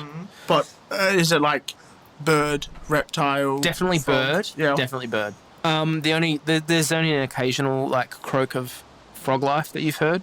There is one really fucking annoying frog just outside of like your visual range that has been chirping all night. That's and fine. Charlie likes frogs. It reminds him of Mama's garden. We're just camping out in the lovely swamp. In Mama's garden. This is the Mama's garden. It's glamping. Mama's garden was like 4 acres. But it was glamping. Yes. He was basically just drinking tea out. What you did was the butler set up a tent for you, and 2 days later... A gazebo! Well, you probably would have... Your 8-year-old self would have called it a tent, but it wasn't. A gazebo with a day bed and a night bed. Would have made most nice houses Butler look shabby. constructed you a gazebo wherever you... Fucking hell. Camping! With a day bed and a night bed. My God. Okay. Other than that, there is nothing really of note at all.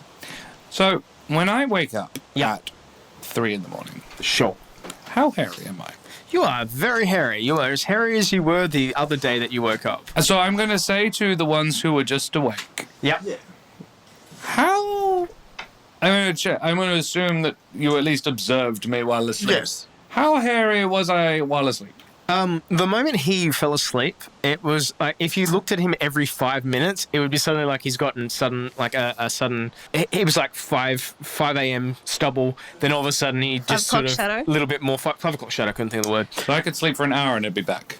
Yeah, basically, it regrew very quickly. I was just curious. So I did my burn off. Yeah. Great. Didn't wake us up with that. The smell of acrid smoke. I'm feeling like there's so many other smells. Yeah, it's not pleasant, this area. Like, there is sort of a methane-y smell the whole way through. Should I be burning it all? Yeah. Oh, it's not to the point where we ignite, but it's just like, it's the rotten egg fart smell, I guess. Oh, that's The sulfur. smell of beaches. Yeah, pretty much. That being said, there's nothing that interrupts your sleep until the morrow when you wake up. And you, I assume, continue on with your journey. Yep. Charlie sort of dozed off sitting up. Again, it's a fairly uneventful day's travel. And in the evening following this path, you actually come across, again, another split in the path. You can I keep my eye out all day for reeds. Yeah. No, there are occasional clumps of them, and you've managed to collect probably enough for 2 days. But even then, this area looks pretty picked clean. Like, there's been relatively continuous travel with people who know the same kind of lore that you know. Sure. So I would pick some, but I would leave some that would grow more. Yeah. I wouldn't, overpick. I'm going to say because you've probably been collecting this and burning this throughout the day, you're actually going to have to take any constitution checks. But it is mostly a boring journey. It's just through these marshlands.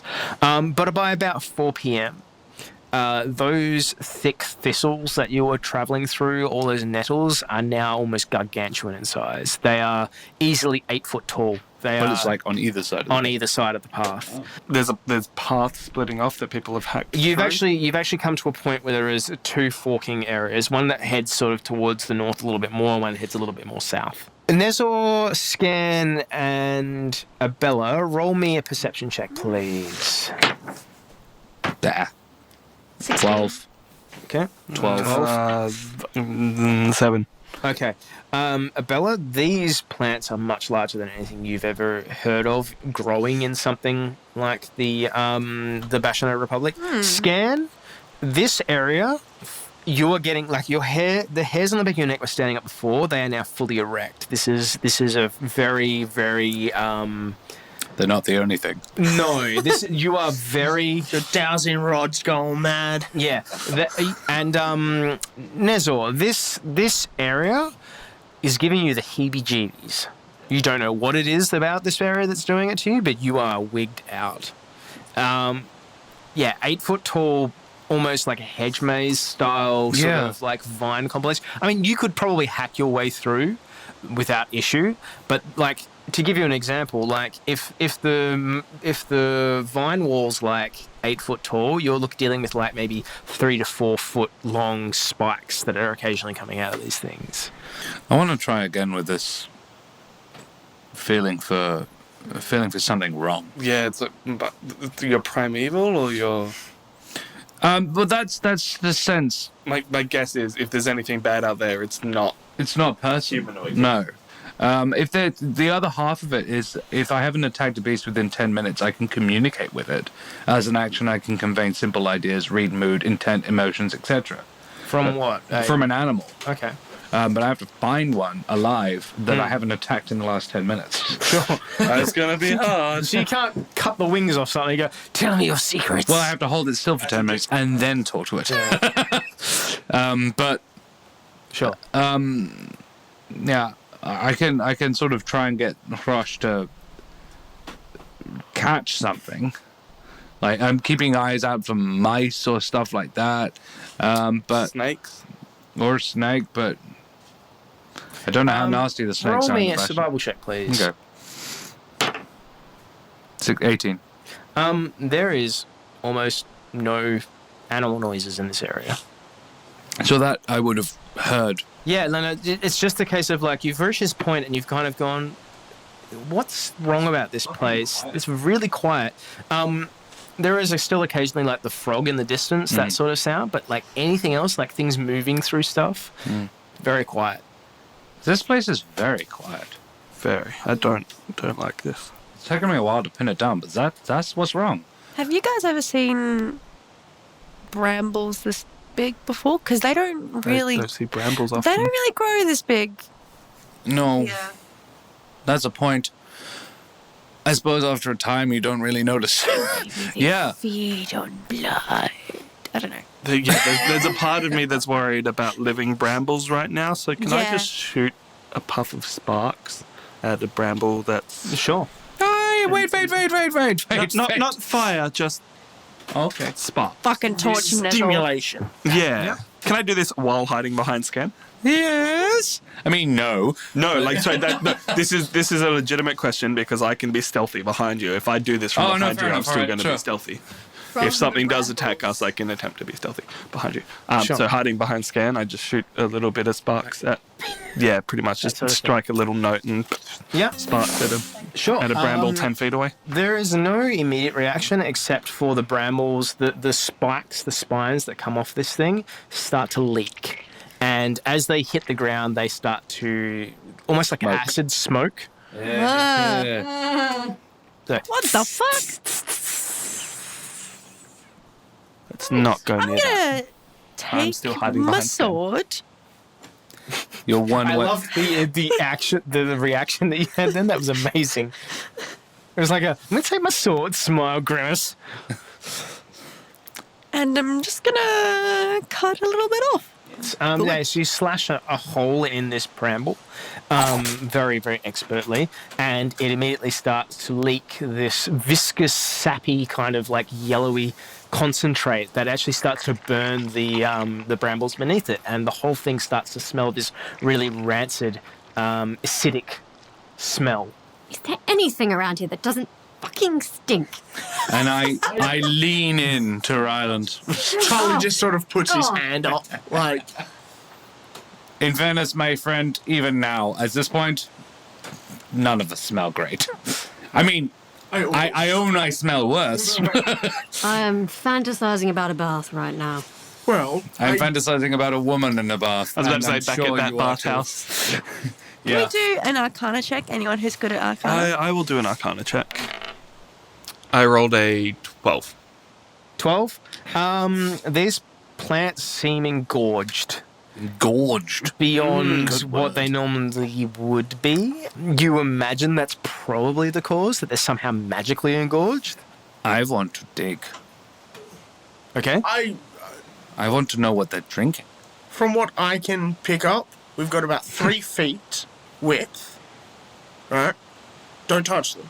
We can still walk through, just don't touch them. No, Or they're going to do a bit of damage. I just want to know why. Okay. It's kind of why we were sent up here. I reckon the brambles ate all the people, and that's why they're fucking huge, because they ate people. You think Very the well brambles used. I like that idea. are We'll see how that turns out. cannibals? I would just imagine. Well, I no. mean, they wouldn't be cannibals unless they were eating other Oh, brambles. sorry, yeah. I feel like if they were actively... Sorry, they were- they're carnivorous. That's what I was... No, if they were actively eating people, we probably would have been attacked by them by now, by Unless the they're sparks and full. sword. But there are spots where people cutting through the brambles, and we haven't done that until this exact moment. I'm still hiding behind Skairn. Do I have to roll a stealth check, or For what? hiding behind Skairn? From the I'm gonna say brambles. you're fine. Okay. What if they have eyes? If you Skairn goes to Nezor. All right. Continue to hide behind me if you like. Next step of this experimentation you're obviously doing, and I light an actual fire on one of them with my control On the flame. bramble? Yeah. Well, you were talking about checking the water underneath first. This is the next logical step on this. Burn It the brambles. starts to burn and stinks to high heaven. Oh, for fuck's sake. Yeah, no, you thought that the weeds that you'd collected smelled bad and that you smell bad. It's even worse. How And does there it do is- for the mozzies? You haven't noticed them in a couple of hours now, actually. But to be quite frank, this smell is also accompanied by sort of an acidic splash as you rupture these engorged vines, and they start to spill over the area in front of you, and there is steam coming from the sand that's in front of you, and it is acrid, and it smells like you licked a battery. I feel like we should move away from this area. I just click my fingers to the flame. Sure. After about a minute, it stops smoking and settles. I'm There you actually have it. okay with continuing onwards. Yeah. I have no problem with it. These are not aggressive vines. Well, then maybe let's dig for a bit. I like that idea. I'm curious to see what they're drinking. That's all. Yes, I don't wish to seem rude, but... No, let's carry on. I don't like hanging around, digging holes and burning plants in the middle of a bayou. It's just the thing was raised as a question. We did some investigation. Let's continue. Excellent. Plus, Which direction? North or... No, Yeah, because there's a fork in the road. That's why we stopped here. I'm cool with North. Yeah, let's just keep going. Can we just have a look around if we can Sure. see any kind of detritus from previous travellers? Yeah. Anyone who Like- wants to roll perception like may last time? roll perception. For fucking fuck. 14. 27. Yeah, there you go. There's a reason. Eagle-eyed. I was going to say, can't we form a human pyramid with me and Charlie underneath holding Abella up? I have a +8. Can we form a human pyramid with me and Rhylind holding Charlie up? I don't know. Do you want to do that? I feel like that's what happened Can given I his be role. sure? He rolled 27 for fuck's sake. Okay. That sounds So you hoist Charlie up on your shoulders above the brambles. Why do I have to be the second strongest person other than him here? I'm gonna also stay on the ground surprisingly and light laugh. with an acrobatics of 8. I make it quite easy for you. It's nothing to do with your lightness. You don't float because you're acrobatic. No, but I know where to put my weight right. So I'm going to that say it's... that just because Charlie's quite acrobatic as well, as you lift him higher, he actually sort of sits on one or two of these spikes. They start to leak, but it doesn't affect him. You look over these brambles and you see that ahead of you is nothing but a field of these, but there appears to be a clearing further to the south. Further north, you don't see anything. Okay, so we've got a clearing to the south, not much to the north. Oh. When you say to the south, is it heading On the south part. south? And you say Or is it clearing. heading sort of south. Nezor, I heard a Pretty worrying groan. solidly from you. south. I don't like south. South Why do isn't you not really like our south? direction. Because he Where we're lives going. where he's from. Well, no, that's not where we're going. But I think this is comparatively south because you got to remember when we True, took the yeah. original 3 Yeah. paths. Is it comparatively south or is it True actual south? It's a southeasterly, I guess. It's not back the way we It's came. No, but you're it's not still the way heading we want to go. inwards. Yeah. It's still southeast. We want But northeast. a clearing is better than nothing. Northeast How always. big a clearing do you see, Charlie? Is it like 100 feet across? It is. It's a fair size one. About 100 feet. Look, it's worth investigating anyway. How far? Not too far. Like we can always check it out and decide. What time is it? It would be about 4:30. We're going to want to camp anyway. We can always camp there and come back and take the northern route. Yeah. May as well. Okay, so you head southeast, and after about half an hour's journey, you find this clearing. And the first thing you notice as you approach this clearing is that there is a gigantic feather laying in your path, and it appears metallic in sheen. Metallic in sheen, not actually made of metal. You'd have to approach it and touch it if you I would like to get close. Before we do, how gigantic is big, like in terms of meters? 9 foot in length. Oh, It is quite large. might I? One feather. That's Yeah, is this a tail feather? Is this a wing feather? If this is its like forehead fluff feather, man, that's a big fucking So feather. we're talking like a flight feather. Yeah. Oh, still 9 feet. Oh, right. I got a natural 20 for my perception that I just rolled. What were you looking for? Birds in the sky. I think we would notice that. Enormous fucking birds. You know what? As you're looking up in the sky... I would actually say threats. Yeah. As you're looking up... That is a 26. As you look up, you notice, to your left, there is a skeleton spread across those brambles, and it looks like it has been speared 3 or 4 times across a couple of these things. It's spread out like a trophy almost. It's almost like a crucifixion, I guess. It's painted in brambles. It is a rotting, almost desiccated skeleton of indeterminate, probably something humanoid. Sized? Like not a halfling? We're talking... Humanoid. Yeah, okay. All those in favour of walking speedily through the night, please say aye. Aye. Back the other way? Yes, back the other way. Could continue. I'm just saying. I'm I want also to check back out the feather. Were we not here to deal with exactly this? Yeah, this is why we came here. Oh, I'm sorry. There's a difference between dealing with something and being killed by a monstrous bird. I never would have imagined that Captain Rhylind would be shying away from conflict. What are you going to do? Skairn literally does this.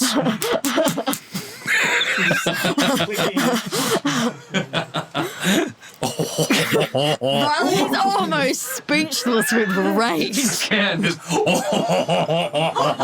I think even like Hrosh has put like a paw over his mouth, like Obviously, I mean no offense by it. It's just your stories. Obviously you don't. all this is suddenly interrupted by a sound of like a bird drip, like That feather is 9 meters long, you insane bastard! No. A 9-meter bird does not make a small noise. Skairn draws his weapons. I get my axe out, and it's not immediately clear whether I'm preparing to kill a bird or kill Charlie. There's all hides behind Skairn. Why me? Because I could There are larger, more solid creatures around, mate. anyone who is a size larger No, than me, you I can can hide behind me. It doesn't necessarily make me the one to hide behind. I kind of want to check out the feather while everyone's freaking out about it. Yeah, I think I'm freaking out too, but... I'm laughing, but I want to know more about the feather too. Whence direction did the bird noise come? Because if this is a mama bird and there's little like 20. baby birds, it's actually echoed all through this maze. Good. So hiding is not going to do anything if they're all around us. I say a very offensive swear word in all the languages I know. Charlie chuckles, and then I'm going to make an imitation roll. Roll. To try and replicate the bird noise. What? Ask him to do it. Ooh, He's super good at it. he's not going to do it. Why not? Because Nezor's not going to do that. Are you, Nezor? Sorry, just quietly. I am really interested to see how this goes. really interested. This is how the podcast ends. Inspiration! Yeah, you can spend it if you want. I do. You have to retcon that. Exact same number. Well, That is the dice gods going, nope, So 3. So I make the noise of a dying animal. Charlie, no. Charlie leans back and leads out like an almost perfect sound. However, it is somewhat more masculine. I fling myself at Charlie and grab him by the throat. Abella and I are checking out the feather. As Charlie does this, you hear a response. Charlie, stop flirting! Fuck! Has grabbing Charlie by the throat done anything to impede Charlie's ability to make more bird noises? No, it hasn't. He just rolled again. I just rolled a 16. Charles Roughhouse, I swear to fucking God. That was some of the best respond character again, acting and Keren then stuff. that sound, that response that you make comes through. I fling Charlie back and grasp my axe with both hands. Charles Roughhouse, I swear to God. Be very careful. There are very acidic spines here. Can Abella and I check out the fucking feather? Kills me. I'm haunting you for the rest of my goddamn existence. Sure. Okay, so you approach the feather while Charlie's going. I just want to respond to Rhylind. Yeah, sure. If I'm going to die, it's not going to be in a street. It's going to be in battle. And then I roll a 20. Natural 20, and I make another call. Right at Rhylind. So let me just ask. Please the tell us DM. about the fucking feather. No. I want to be clear on this. What is the intent with the bird call? I'm here to kill this thing. So okay. He's cool. No, with his bare hands. You might want to get out the bare hands now. Tom is inconsolable at this point. It's not going to be one bird.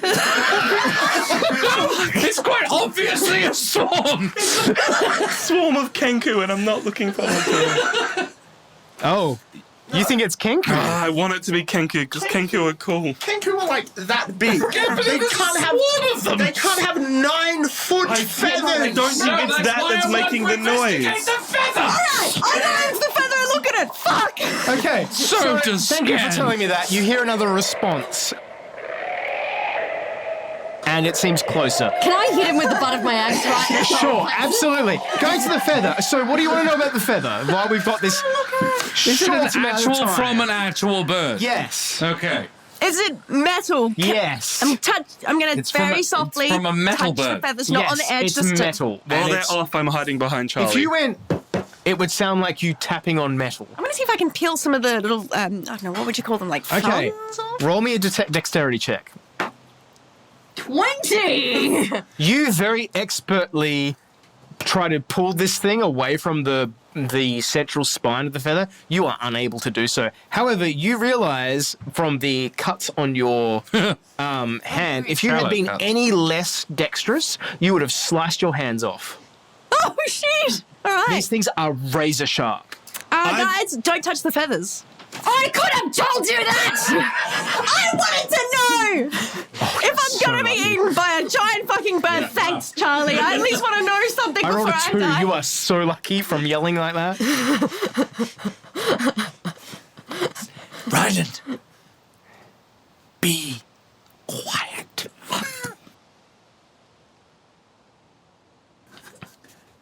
There's lights in Charlie's eyes. Charlie, holy fuck, stop. That's a 13. You're doing another call? Yeah. Oh, God. I smashed the butt of my axe into Charlie's solar plexus to knock the wind out of him. Okay. I look for 2. I places fail to epically. hide. Okay. I have an AC of 20. While you hear that, a shadow crosses you. And in the sky, you see a very large bird start to circle the area. And it's making this... Well, the wing noise is oddly sharp. Again, like, very similar to how when you swing a blade through the air. And at the same time, you hear this same call, but it's much sharper, much louder, and much closer. And it is a massive shrike that is silver grey, and its claws glint in the sun. If we survive this, I'm going to kill you. Are there trees around that I can easily climb? No. There are thorns. Right, I'm going to grab one of my assassin's daggers, blessed by the Can we fury. wait and see if it's friendly? See if it's friendly. Wait, who can make friends with an animal? if it's... Yeah, don't you have the animal talking to thing? Fucking talk to it! So, I Tell it Charlie's just want to keen. point this out. Hrosh at the moment is cowering under one of these brambles, and he's just like, I'm not coming out. He's like one of those cats that are hiding under a Things desk. that I'm not fighting that. Yeah. I would like to try to talk to the Shrike. Okay, how? It's What? okay. Primeval awareness. I haven't attacked a beast in the last 10 minutes, which I have not. I can communicate with it. Okay, what do you want to talk about? I was going to say, instead of talking to it, we Kill it. could leave. It hasn't found We it. could have done that a while ago! Did you miss the part where I suggested that? Oh, yes, but I just needed a bit of a rush. I'll give you a rush, you won't fucking this get new it. self-destruct. I would like to rush away from this situation. I'm just leaving you to meet your new girlfriend, the giant fucking metal bird. I wish you felicitations. Charlie's making a stealth check. Yeah. And then I'm going to start moving back to the way we came from. Okay. You fucking... You asshole! I nailed it. Natural 20. Oh, fuck cocktail. me. Remembering that I'm hiding behind him. Okay. Sure. You're gonna have to roll me a stealth check. Doesn't matter. I don't think you're gonna beat. 25. 19. Yeah, no, you're fine. I'm going to sort of like drop really low, wink at Rhylind, and then just... and I'm just leave. Rhylind is picturing all the ways she is going to beat the ever-loving crap out of Skairn is imagining himself standing orderly in line behind Rhylind. Okay. I was just frantically hoping not to get eaten So today. Skairn is also, and the word frantic is still very much present, trying to communicate, concentrating and trying to communicate with the bird. It doesn't know we're there. You talk to it, it knows you're there.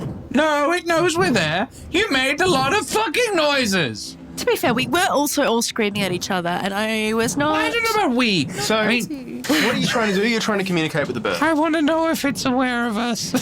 By talking to it. I do now! No. What was that, Tuna? I feel like it's like telepathy.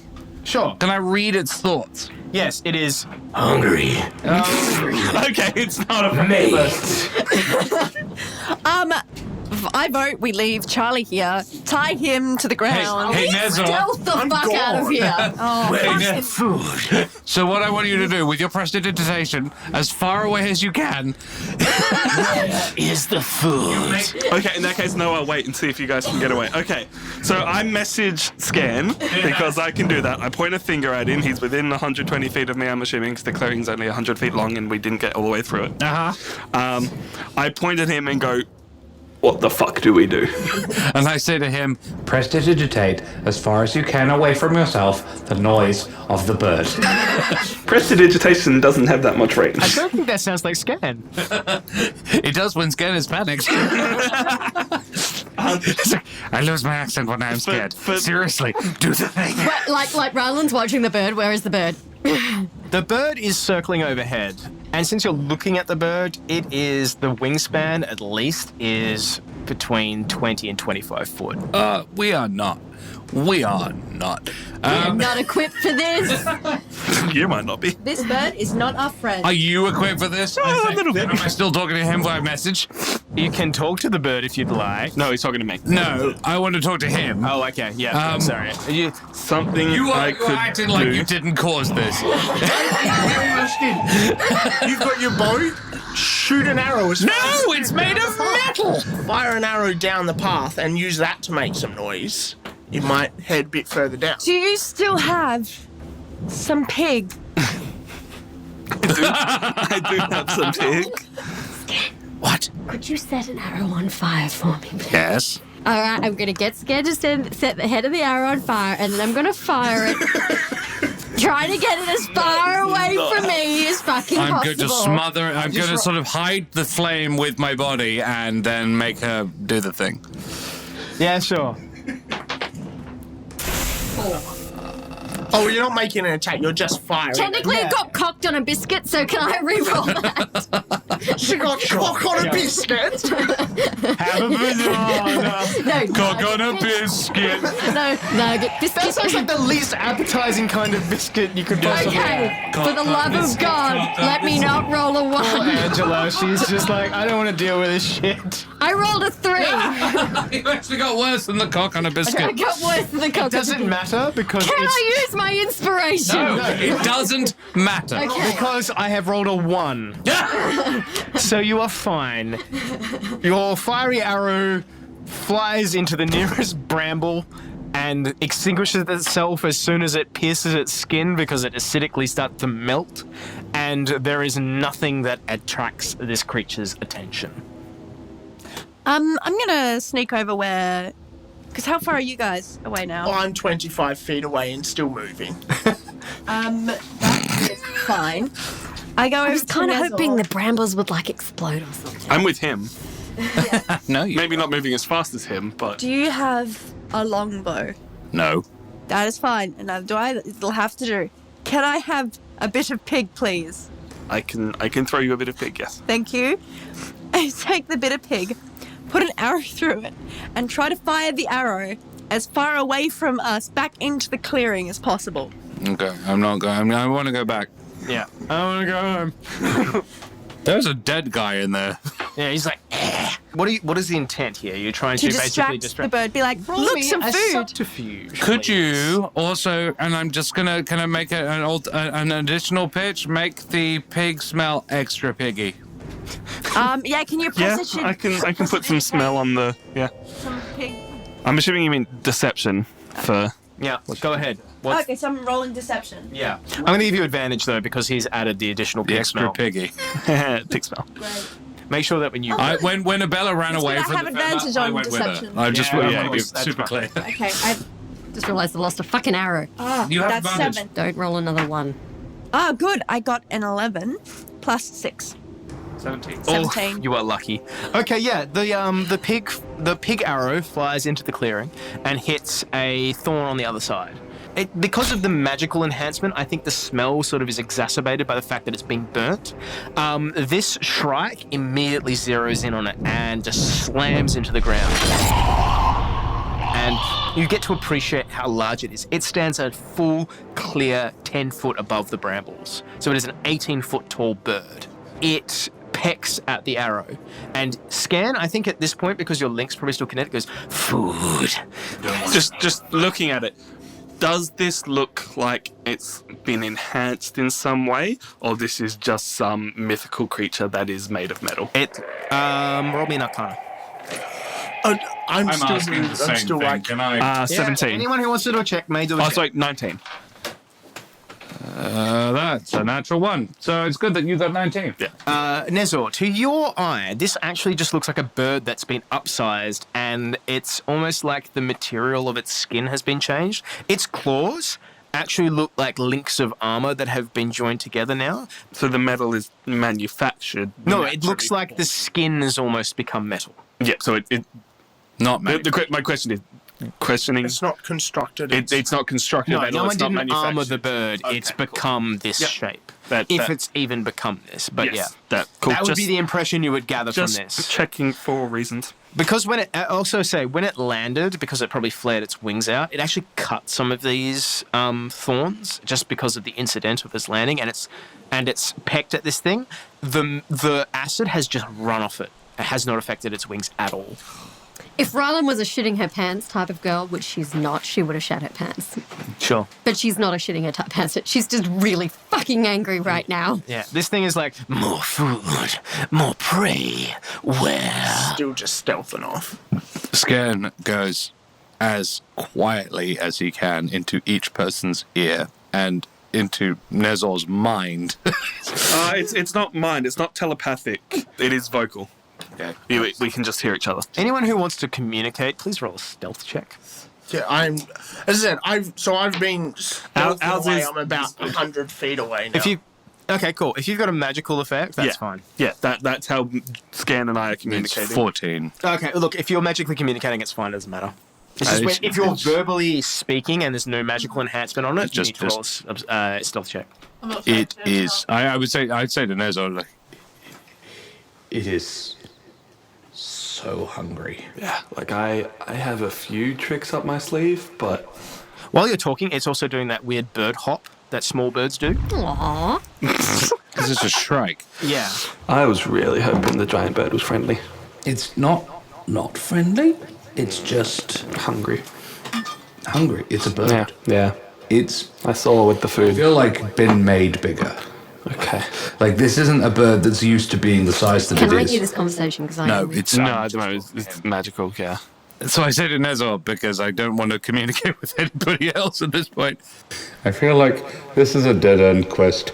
We should go back to the road. Maybe meet up with the dude who has a horse and continue on and just take the extra week. It's fine. Let's leave it until we're level 30.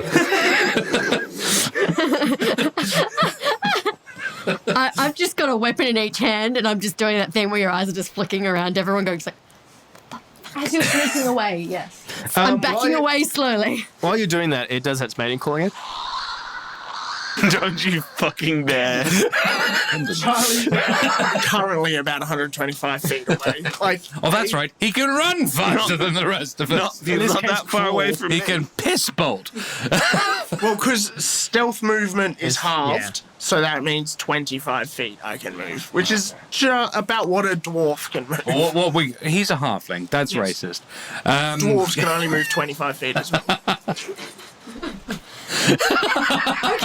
Okay. What would you like to do? I would like to leave. Matthew, what I want to do? I want to live. Can I leave, please? While we have the chance, and I'm looking at it, is it entirely covered in metal, or is Yes. it like a dragon where its front is... The feathers are metal. Its eyes are not metal, but they've got a steely sheen. Its skin, where the claws are, is also sort of metallic. It is a very grey-looking bird, and very shiny too. Oh, I want to... Do it. What do you want to do? I reward bold action. What I do you want to start a fight with it, but I really don't. Really don't. Can we have this conversation meta? What do you want to do? Yeah, go on. I have a lovely spell called Shatter. When the I creature love is made Shatter. of metal, it has disadvantage on the saving throw against It's it. a level 2 though. How many It's levels level do spells 2, do? but I can spell it at level... I have an extra slot at level 3. So I can put it at level 3, and it's a 48 worth of damage. Which... That's pretty good. If you succeed. No. No. It's 48 worth of damage. It rolls a saving throw, which I need to double check whether Cutting Word can affect saving throws. But basically, it's 48, and if it succeeds the saving throw, it takes half. It's taking damage one way or the other. A but saving Not throw... much damage. It's not on something that big. Sentient swords.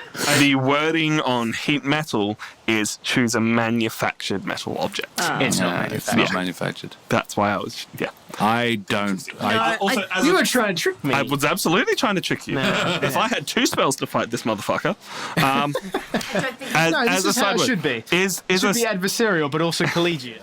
I'm all in favor of sneaking the fuck out of Let's here. sneak the fuck out of here, and I'll do it. I'll do I it if we. have no weapons that are likely to injure this bird. I'm Can just I gonna ask? piss it off. This clearing, does it look like it was cleared by, say, a bird landing? Yes. Right. Which means there's probably a bigger one of these. So Fucking nest! Let's leave! Let's leave! Yeah, I'm gone. I've been following. Okay, so I'm stealthing the way out of there. Sure, roll me a I dice. see him stealthing and start stealthing the fuck out of there. I was stealthing before. Before it was cool. Oh, I rolled 7. Okay. What did you- 6. I'm just waiting for the words roll I'm initiative. like, Yeah, I know. Yes, Charlie, we know that you left us with So- shit, then fucking bolted. As you move, No good. you accidentally brush one of these brambles, and it starts to leak its acid. It is enough that the sound and the smell attract the attention of the shrike. I immediately cast Minor Illusion 30 feet into the brambles, and I make the call of the male shrike. Okay, yeah, no, It, for a moment, for a steely moment, its gaze, with that weird bird-like sudden movement of its head, it locks eyes with you, but it's almost like it doesn't see you, and then the moment you hear it hears that, its attention snaps straight across to it, hops forward, and then jumps into the brambles. I repeat and retreat. Roll me stealth checks, please. I retreat. Anyone who is moving now, please roll me stealth checks. I rolled an 11 that time. I just Buddy, me too. I just Yes, got you too. I a just wanna be very- 21. I just want to be very. 25. I want to be very clear. A very large bird has just landed in the brambles nearby. Yeah, I Yeah. I just Again, want to be I- clear what the tell you, I got a 20, and also Sure. I'm like, Yeah, that's Yeah, fine. we fucking know, I Charlie. repeat the gonna minor say you're- illusion. I'm going to say you're about 150, 160 foot Minor away. illusion and cantrip. Yeah. Yeah, cool.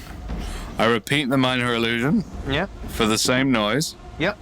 and then I retreat using my 21 stealth as fast as I fucking can. Which way are Using you my- retreating? Are you Away retreating from, like, we're following him. Showing this the way we muppet. came. The one who imitated a male one very well the first time. Sure. This bird is now frantically scratching at the brambles, and you hear the hiss of acid, and it's pecking away. And you, with your kind of, you're still linked to it a little bit, yeah. Mate, where, mate? I don't like the voice you use. Mike. That's not what I'm thinking. It's more sort of like, in a world full of birds that are 25 feet long and all metal. female and they cannot find a mate. Well, this summer. Okay, I rolled an 11. Am I okay? You're all okay. Yeah. Would it make You the are voice so a bit lucky I am scary? rolling solo. Are you continuing this call to Look, if it has to maintain until we get away from it, yes. It starts to chirp in frustration and goes, "Where did the mate go? Where?" And starts pecking. As long as it's pecking, that's fine. We need to leave. I'm going to say that you guys all successfully avoid the bird for now. But after about 2 minutes, it takes to the air again and starts to fly off. And you hear it chirping and it circles off into the distance. Well, the sun is setting. Oh, God damn it. Like, can we see? Like, I imagine we're still quite near each other, but where can we see any of these guys up ahead? You've probably caught up to me at this point. I was the one who can They make went it first, not. is the only thing. No, they did. Oh, good. And in which case, we're the rear guard, so they piss bolted behind us, and I'm As my understanding, it is Charlie. way ahead of. Charlie way ahead of everyone. Nezor, Abella, Skairn, Rhylind. That was the impression. Skairn and Rhylind are sticking close. Skairn is staying close to Rhylind to just sort of like, in case the thing comes back. I do think you guys probably caught up to me at some point. You move. You've got little legs. Yeah, we all moved up. I'm going to say you all reconvene at the intersection. I'm there. Charlie still I'm there there? doing Yes. push-ups and humming the Heart National I Anthem. fling myself at Charlie and rugby tackle him to the ground. Sure. I do nothing to With a stop. squeal of, you motherfucker! No, I don't say anything because that bird could still fucking around. I rolled an 8. What do I get plus like acrobatics? or Hey, something? look, I think this is an interaction between Feel you free two. to beat a 20. 14. So you flail against his chest? Dive at me, and mid push-up, I use my like acrobatics to jump up so you land in the dirt, and I land on my feet. Lady Rhylind, why are you in the dirt? Skairn grabs Rhylind and goes, not. Charlie, one of us is going to And stab you. him back at some point. And you. Who knows? It might be any of us. Oh, I'm sorry. Did you just threaten to stab me in the back? I did. I fucking did. Skairn looks at Charlie and Hold goes, him down and you stab him. I'm gonna enjoy it. I want to die in a fight. I mean, if you try and start one with me, you will. I know. And so will Abella. And so will especially if she you. threatens to stab me. You can't beat all three of us at once, you goddamn motherfucking whore. You'd be surprised. Doesn't it feel good to feel alive? Yes, it feels very nice to be alive. Instead of hiding? Not with you. I swear. you're not doing a very good job of convincing me of this whole hiding is great and I feel alive great thing. I don't need because your you spirit to fucking wake up. piss bolted. Okay. All those favour of going back the way we came, just telling everyone, maybe we could leave a little sign at the entrance that says, giant fucking bird, go the other fucking way, and calling it a day. Aye! Thank you. We're like over halfway there. No, we're not. We are 1/5 of the way. Favour, I'm just ignoring what Charlie says. Let's just go. Forever. Can we just all go and leave him here? He can do whatever the fuck he wants. Oh, I can do whatever I want. Like maybe make another mating call. Go for it. No, seriously. I haven't Go for it. actually tried. You piss-bolted last time. I have a After pistol. everyone froze Your like a AC work bunch of against fucking little gunfire. rodents. We'd have fought it if it arrived, but you ran before we had a chance. What? Don't go accusing us of being a coward. Okay. Sorry, hang on. This is pointless. Let me just- Shut up. I just want everyone to understand, as soon as one of my things is... Oh no! Don't you go and justify Once this. someone questions my courage, I will never back down, no matter how dangerous the situation. Jolly You just good. called me a coward? Yeah, I did. I'm heading back down the path. towards Jolly the bird. good. Skairn is staying here. And a 18 for call. For the bird call. Please call the bird. All right, I'm going back the way. Abella's just leaving, going back the way we came. I want this on record. You are not blaming this on me the second time you died. Oh, that was beautiful. Oh, that was the best. I just rolled an 80-20. Oh, that's the best. Oh, we're fucked. Just to be clear, Abella's already started going. You immediately hear and see this bird just swoop past your location. And it makes this call and lands about 100 foot away. And on that note, please everyone roll initiative. Oh, mate. Oh, beautiful. Oh, mate. 25. 23. 11. Tom, what 17. 50. I am going to tell you right now, you have a surprise round. You may, if you want, attempt to avoid attracting its attention. Seems like that's not the plan, though. But the bird is 100 foot away towards the north. At this point, As a free action, will say, apologise for calling me a coward. kill the thing and I'll apologise. Okay. I'm taking my... So it's 100 feet away? If you're at the intersection, think of it as a T intersection. It is 100 feet of the way to the north. I'm using my bonus action to dash, Yep. which means I move 100 feet to the bird. Yep. And then attack it. I get 2 attacks. No, one's a 15 and one's a 19. Neither? No. You strike it, but it's like hitting a metal door. So Okay, it does not hit the AC, but for Yes, fluff so purposes, then it does. Yeah, that's perfectly fine. Yeah, so I run up and doom doom 2 strikes. Yep, into its Um, tail feather. Yep. Strike it twice and then throw like a guard. Strike, like- fully open. That sort of- Basically open challenge. Okay, well, the bird is out of surprise, but as it can't make reactions, it's not going to do anything. It doesn't have any bonus actions that it can use this turn, so it's surprised after you run up and punch it in the butt. Scan, are you planning to do anything? I'm feeling I want a chromatic orbit. Sure. Which means you got to get in range. And you mentioned that you're still connected to it, right? Currently, yeah. So when it gets hit, it goes, enemy. How far away am I? 100 feet. 100 foot. I move 10 feet closer. And then I chromatic orbit. Let's see how poorly I roll. Oh, no. Do you roll for... Oh, it's an attack roll. It's a ranged magic spell. 22. Oh, 22 hits. Lightning damage. Lightning. Okay. Roll me some damage. Oh, good. One of us can hurt it. Yeah, if I get fucking lucky. Nice. That is a 22. For damage, total? 22 lightning damage. Okay. I'm going to assume That's you like... almost max. Describe the attack to me, please. Just define. Your chromatic orb, because this is a sorcerer's power, it's not something that's necessarily useful, like something you've used before. It's not something I've ever used before, but Yeah. Skairn is like, he's channeling his fucking anger into this rage ball, and I think that actually adequately explains 2 8s, 2 7s and an 8 of damage dice, and it's this light crackening. It's when Goku. It's a gummy ha. What? Kamehameha. No, it's gummy ha. I wish people wait, could it's see like the a offense on copyright Tristan's face right now. I'm so glad. It's not that he's offended. It's just like there's this weird smile where it's like You gave I'm me gonna be angry. meat, and I still kind of want to punch you. It's a kamehameha. It's More a spirit bomb. it is kame. It's something Polynesian.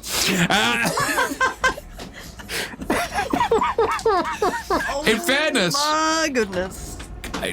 pronounced slightly differently, Kamehameha is actually a very famous Polynesian leader. He basically forms this ball of lightning in his hands, similar in many ways to the way Goku might have done his signature move. Hrosh is meanwhile in the brambles looking at you like, Dude, what the fuck are you doing? And I'm getting a distinct "dude, what the fuck are you doing?" off absolutely. him. And Skairn's like, look, fuck it. If I'm going out, I'm going out with a bang. And then just it's wrists together, fingers as far apart as you can, and projects straight at the. So this thing flies like, I don't know, like a sack of potatoes being thrown out of a window towards this creature and just attaches itself to it. And it's almost like one of those sap bombs like you'd see in something like Saving Private Ryan where it goes off and it just electrocutes this shrike and it sort of sits there and makes this horrible squealing noise. And what was the damage you rolled? 22. And it does 44 damage. And this thing leaks out an unholy shriek. And that link that you had is completely severed at yes. the moment. When it I just opens its realised I mouth, actually is it steel down its throat? Indeterminate. The beak itself is quite metallic, and I don't think you'd be able to see down it. Okay, Nezor, you have just seen Skairn throw this bolt of lightning at the bird as Charlie rushes past and starts wailing on it. What do you do? No. Cool. So as he runs past me, I use Enhance Ability to give him Bear's Endurance. He has advantage on Constitution checks, and you also gain 2d6 temporary hit points. As a bonus action, I'm giving you 1 dice of Bardic Inspiration. So yeah, you've got extra hit points and shit. 2d6, did you say? Okay. 2d6 of temporary hit points. 2. That's useful. That's fine. Abella, you're up. I'm gonna try Charlie is going to have 2 black eyes, a few cracked ribs. And that'll be That's if before the we bird go to them. doesn't kill him. Yep, or us, and all I'm of gonna us. try to do the same thing Sure. with my short bow. Okay. 12. Abella, the arrow strikes and ricochets off the armor. Rhylind, you're up. I'm going to try and shoot it in the eye, Okay. I was gonna try. So to its back is to you, just FYI.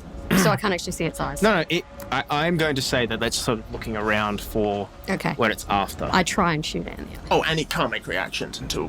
Sure. 17. The arrow hits the outside of the eye and ricochets off. Unfortunately, it does not. Jesus. Okay, I'm going to shoot it again. Sure. 5. You and I both know that's not going to hit. It is currently Charlie's turn, though, at the top of the order. Right. So this, I'm going to say, though... Where is the bird in the order? The bird is after Charlie, but I'm going to say in reaction to this attack, it sort of turned and looked over its shoulder towards you. Yep. So it is aware of you now. Good. It was. Okay. Yeah. I forgot to move on my turn. 2 attacks. Neither of those are going to hit. So we got a 16 and a 22. Either Okay. of those hit. The second one does. That's what I got. Yeah. That's 7 points of damage, Yep. and I'd like it to make a Constitution saving throw. Okay. Versus what, DC? I think it's 16. Fails. What's up? It is stunned, Okay, yeah. which means basically it does nothing and fails all saving throws. Sure. It's only strength and dex saves. I'm going to say that it immediately notices you and then moves its head down to, like, your level, and you just clock it. And it's like, what? Staring at the sky for a second. Yeah, so I took 7 points of damage, and then I use my bonus action to Flurry of Blows, which is 2 more attacks. Yep. I have advantage against it. So neither of those are going to hit, so I can reroll both of those. Neither of those are going to hit. I'm going to say that it's sort of like it does that bird thing where it's sort of moving its head, but it's dazed and doesn't quite know where it is, so it moves just slightly out of your reach as you attempt to do But that. basically, it's stunned until the end of my next turn, so it can't do anything. Sure. So next in the order is the bird, and it's sort of just like doing that weird, like, what the fuck was that just hit me in the side of the head? And we move to the next in the order, Skairn. I cast Chromatic Orb again. Okay. And I roll very poorly, but I have advantage, and I rolled even worse. 15. It does not. I think you aim for its head, and it sort of does this thing where it just sort of jinks to the right slightly, and you're like, fuck! Don't forget Hrosh is available for use. Yeah. Although, you may have to convince him to do something, because Well, he's not yeah. the best experience. He's got advantage. He does. I might actually, I say, hey, Hrosh, you want to try and sting that motherfucker? He does not want to sting that motherfucker. I'm going to try and convince him. Yeah, roll me an animal handling. How's he going to sting it? It's metal. With effort. It's eye. Oh, 21. Seriously, aim for the eye. Yeah, you know. It's a sudden, relief, that makes sense. Sure, I don't believe you can only move, 30 feet and around, though, so... Or 60 feet, actually. So he's going to take 2 rounds to get there. But he starts skipping and hopping along the brambles and does, this weird, jumping flight between the sections that he's comfortable with landing on, and expertly avoids any kind of... Brambles or attacks, yeah. Yep. Okay, so next in the order, Nezor, what are you doing?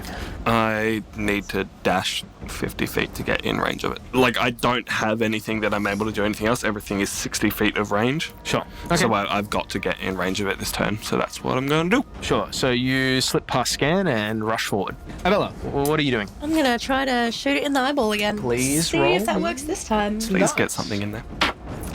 No. Okay. Is there 12.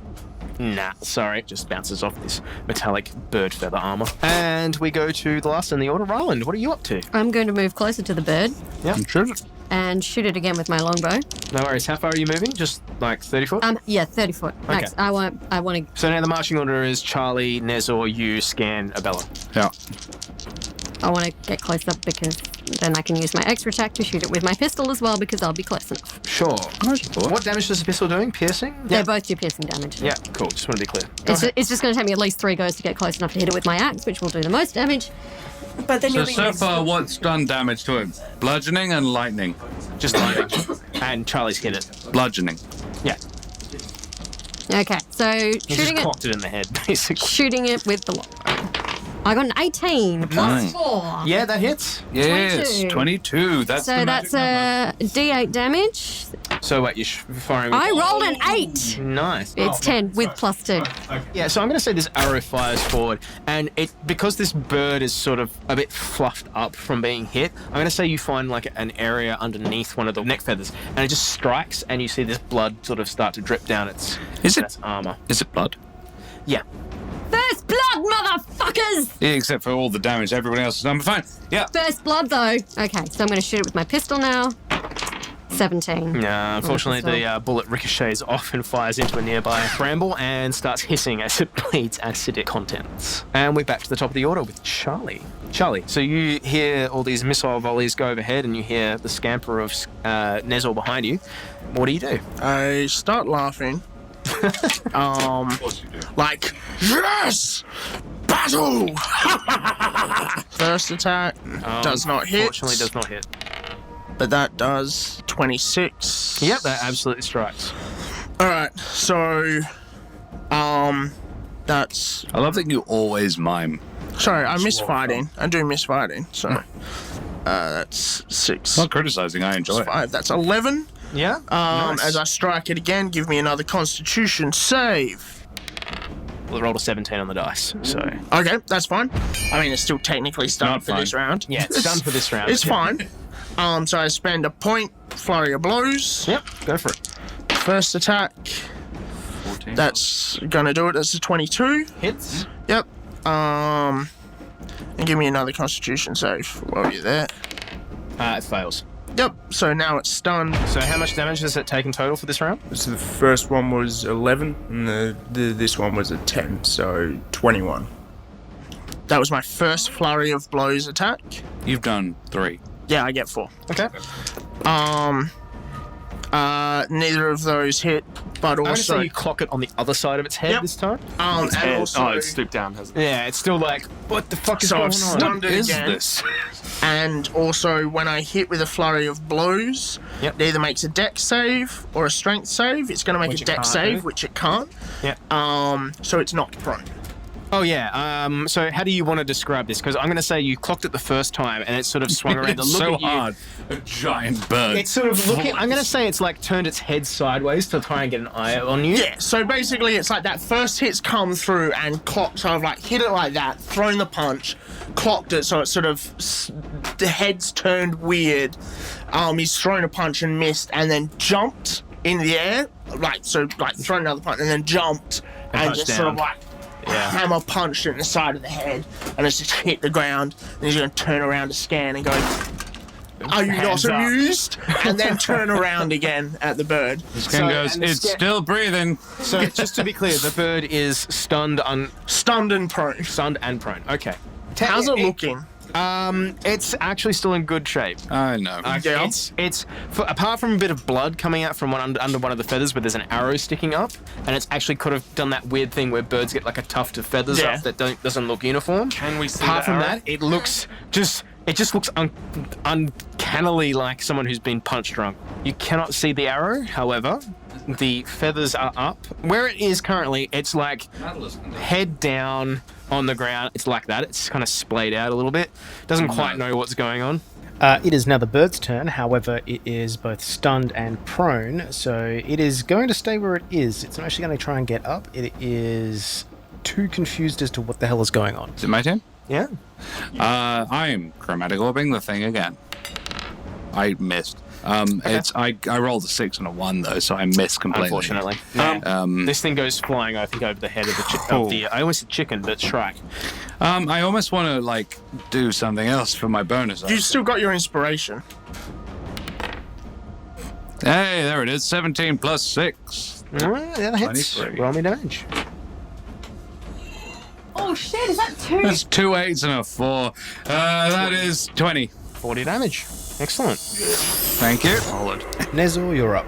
Would Charlie be within a 10-foot radius of absolutely. anywhere on the creature? God damn it. Don't care, do it anyway. Don't worry about it. Oh my god, this is amazing. Isn't I it- gave you advantage on Constitution saving throws. Do it. Do it now. I'm totally okay with doing it. Like, if you fail this is now your own fault. Yeah, that's fine. Do it. Cool. I am casting Shatter on it. It has disadvantage because it's made of metal, but it And has it's also disadvantage prone, but yeah. anyway. So it takes 4d8 because I'm casting it as a 3rd level spell, so I need Yeah. a couple of d8s from people. Who needs D6s? That's a 2, not an 8. So 14, 21, 23 points of damage. Nice. But it takes half of that if it succeeds on the Constitution saving throw. What's the DC for that? Mine, which is 15. It rolled a 3 on the dice. Thank you. I bring out my guitar and you I strum strike not even the highest chord, like the highest note I can, Yeah. and it just carries and erupts from a point at the bird's head. It's the sound You wave. feel this like rush of wind go past you, and then you hear this noise. And now Charlie's inside the range of this. He's inside the range, but because I gave him Bear's Endurance before, Yeah, he has advantage on con checks. Sure. So how much damage did it do again? 23. Okay, Charlie, I need you to do the con save. Yeah, no. Even with your saving throws? Yeah, I only get a +2 to Constitution. That's right. It's just 23.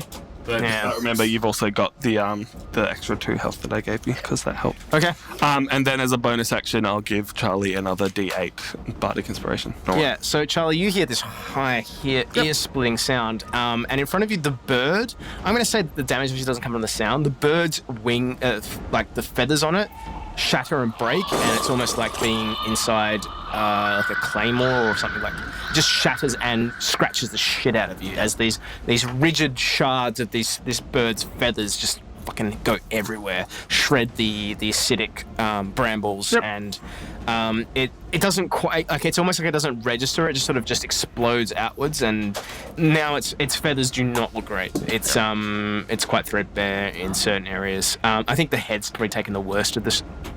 Next in the order, Abella. I'm gonna keep on my track of trying Do you have to any shoot it in the eye. spells or anything? Nah. No, you're not a magic, no. No, Don't forget you have advantage. I do, which is good because that was a 4. Roll really good. That was an 8, so 16. Yeah? Doesn't hit, unfortunately. The bolt flies through, but it bounces off this armor. And Rhylind. Gonna shoot. Well, I have to take a turn to reload my pistol, don't I? Yes, Okay. unfortunately. No. Okay. Well, I'm. Full round action to do that, but you can fire your arrow. Well, I'll just fire the longbow twice. I'll move again. So Yeah. I've now travelled 60 feet towards there. So you're 40 foot. I'm 40 foot from the bird. Okay, cool. My calculations are correct. I was trying to keep track of how close I got. All So I'm 40 foot from the bird now. Okay. So I'm going to fire my longbow again because I don't want to waste time reloading my pistol. Yep. I rolled a 16 and a 19. Okay. So 19 for the first shot. There's that in addition Plus to you. 4. Yeah, that hits. Yep. So that's D8 damage. 4 damage. Plus 2, so 6. Yep. I'm going to say the arrow flies through and hits one of these breaks in its feathers, in its head, and sticks out quite protrusively. And so it was the damage, 6? 6. Cool. And I'm going to shoot it again straight away, because Yeah. why fuck about. Yeah, no, absolutely. Rolled 19 again. Yeah, it hits. Roll me damage. 6 plus 2, 8 damage. Beautiful. But I'm down to 12 arrows, so... Back to the top of the order. Charlie, what do you want to do? You have a prone bird in front of you. Prone shrike. Keep hitting it. One key point left. Don't waste it on this one. No, I'm gonna try and stun it. It's basically keep it stunned for one more round. Alright, first attack is gonna miss. Remember, you do have Bardic Inspiration if you really want to use it. So, may as You well. roll a 10. So, well, yeah, so 18.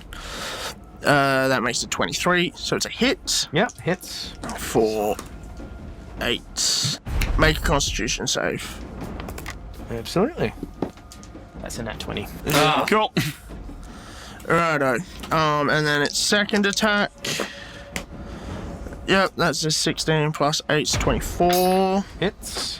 And that's an 8 again. Yeah, it's not looking great, but like I said before, it's still in pretty He good sort of, straits. this time, because it's sort of laying prone, puts a foot on its beak and just, like, throws his 2 really heavy overhands just, like, below the eye and above the nose, just... Yeah.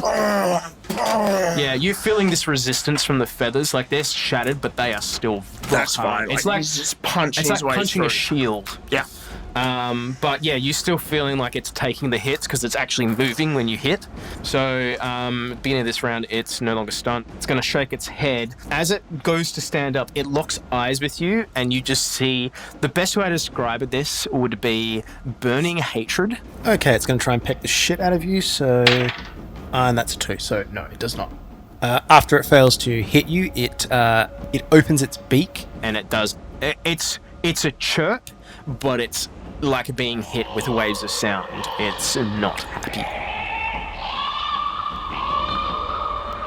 at all. And we go now to Skairn. Skairn, this thing has now risen back up to its full height. It's sort of, its eyes, one side's blinking rapidly and like weeping, and it's just screamed this shriek that is unlike its mating call. It isn't, I'm not even trying to attempt it, but it is a hunting shriek. Like, it is a very different tone. Okay, well, Skairn, yeah, he was harpooning. Yeah. Well, that's okay, because Hrosh is actually nearby now. Yeah, Hrosh is. So Hrosh has sort of snuck up on the bird a bit. Yeah. And is looking for a chink in the scales. There are a few, but the most glaringly obvious one is the eye. Doesn't want to get in the eye. It's again saying, aim for one of the ones where there's an arrow or something. Because it stood up, Hrosh is like, Roll his attack. 1. yeah, Little boy. he'll be fine. Brave little guy. So what are you attempting to do? The stinger? Yeah, this is a sting slipping in between the ruffled feathers. Right. Unfortunately, it scrabbles off the feathers. So yeah, I'm going to say he's now on the side of the bird, and he's tried to go for a place above the wing joint, sort of like the bird's shoulder. It has noticed Hrosh is now on him, or her, I guess. Her. Yeah. Yeah, it. That's a better way of putting it. Nezor, your turn. Yes. So there is now an arrow protruding from it, yes? Yes, very prominently Cool. so. I'm There's going to two, in cast fact. Heat Metal on that arrow. Okay. As a 3rd level spell, All right. so that I get 3d8 damage. Sure. And I do, it's not amazing, but that is 12 points of damage. Mm-hmm. Just straight up. And that was heat damage, did you say? Yes, this arrow is red hot. And 12 was the damage? 12 points of damage. It doesn't seem particularly effective. that's This unfortunate. thing, sort of, this arrow head, you can see smouldering out from where it's embedded, and the bird doesn't particularly seem to notice it. It's like being bit by a mosquito unexpectedly. You sort of naturally just jerk your head, but it doesn't actually particularly care about it. It is now Abella's turn. I'm gonna try shooting it in the eyeball again. Oh, I get a 10, so... Unfortunately not. Yep. I'm just gonna keep firing arrows. Yeah. Guys, Alright. I'm helping. Rhylind, your turn. I'm going to... Oh, no, I'm not an advantage anymore. I'm going to run another 30 foot, so I am now 10 foot away from the bird, and I shoot it again.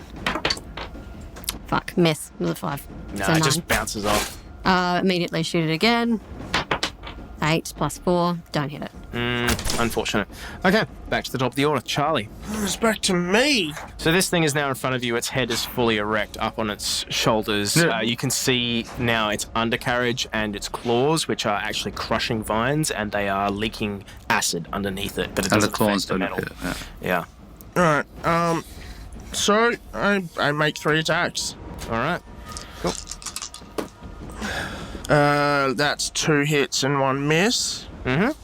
Roll me some damage. 12 from the Okay. 2 hits. Yeah, okay, so you strike this thing in the chest and it sort of does a reflexive bow forward. It's not looking great.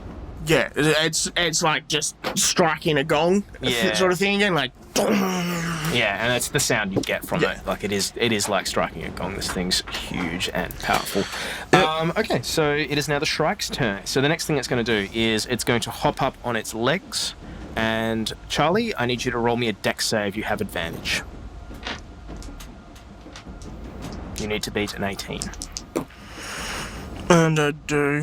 Excellent. Okay, so this thing's one of its claws reaches out and attempts to grab you, and you duck under it barely as it swoops past. Oh no, I definitely do. I got a 17 on the dice plus 8.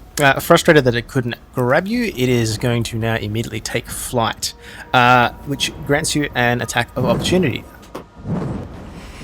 15 plus 8, that will hit. Yep. Please keep it on the ground. Right, that's 10 points of damage to it. As it sort of like lifts its wings up to fly up, I punch it. To one of its armpits? Yeah, pretty much like into its wing So joint. this thing's claws sweep at you, and as it's sort of on off balance, you just sort of I jink to the side and then punch it. punch it in the wing socket. So how much damage is that again? 10 points. Okay. Yeah. No, it makes like a squawk, like a punched chook, and then it takes flight. So it does not like what you guys have been putting down. Combat ends. Unless anyone wants to try and kill this thing as it's flying away. I absolutely do. Yeah. I can use a bonus action on a spell and do another spell. I've got a couple of spells myself. Yeah. Sure. Okay. Well, Scan's next in the order, so we'll let Scan do it. Yeah, Skairn's gonna try and... Can I have Bardic Inspiration? Because it's... I could only have given it to you last turn, unfortunately. all right. I'll look. Give it 12. 16. It's not that great. This thing's already like 120 foot in the air. Its flight speed is 120, so... That would have been a firebolt then, which is a cantrip if it's 120 feet, so... Yeah. Well, next in the order is Nezor. Yeah, the only thing I can do, and even then, it's still, I'm assuming, if it's 120 feet away, I can't do anything.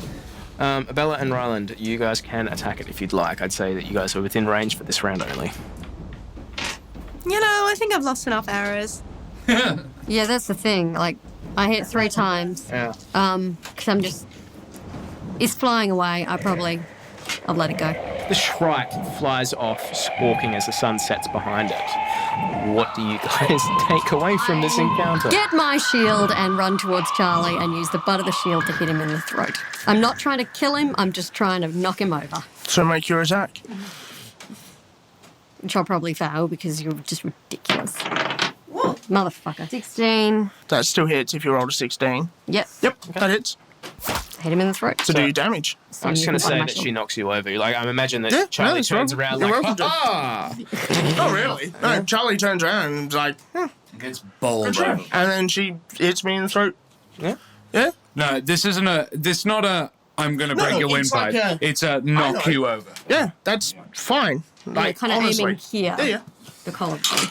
And then I straddle him and punch him in the face. She gives you a shiner, I Yeah, imagine. no, that's fine. It was like, is that it? Is that all you've got to say? I punch him in the face again. Skairn at this point says, "It's not dead, Charlie." I assume this is not like obviously the characters are frustrated. I'm assuming this is not party, like you guys being frustrated at each other, right? No. No. Oh no, this has been amazing. Yeah, no, like I'm It's been not delightful. upset at all. Yeah. Skairn, I just wanted to be Skairn clear. and Rhylind are so angry with Charlie. You inconsiderate bastard! Endangering your fellow men! Insubordination! I should have you flogged through the streets. I'll tie you to the back of my horse and drag you through the fucking city! I didn't have any doubt that you'd be able to handle yourself or anyone. And then I'd sort of just roll over and shove you off and get up and sort of dust myself off. And again, I'm like, good job. I knew that you all could do this. And then I'll just walk off. As Charlie walks off, Skairn, you suddenly realise that Hrosh isn't anywhere nearby. Has anyone seen Hrosh? Hrosh? Hrosh! As the Shrike wings away into the distance, so too does its unwilling passenger, Hrosh, holding on for dear life.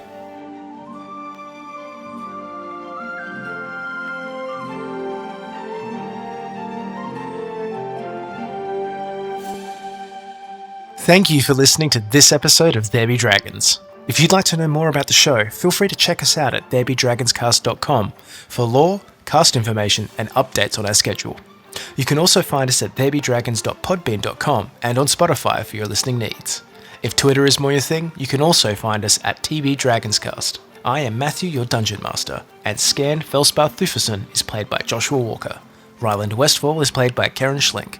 Charlie Roughhouse was played by Tristan Doust. Abella DeRosier is played by Angela Donlan. And finally, Nezor Valghoorlis is played by Tom Moore, who also acts as our sound recordist. There Be Dragons' original theme and scores are composed by award-winning composer Sean Tinian. You can see more of his work at seantinianmusic.com. Thanks for listening, everyone. See you next time.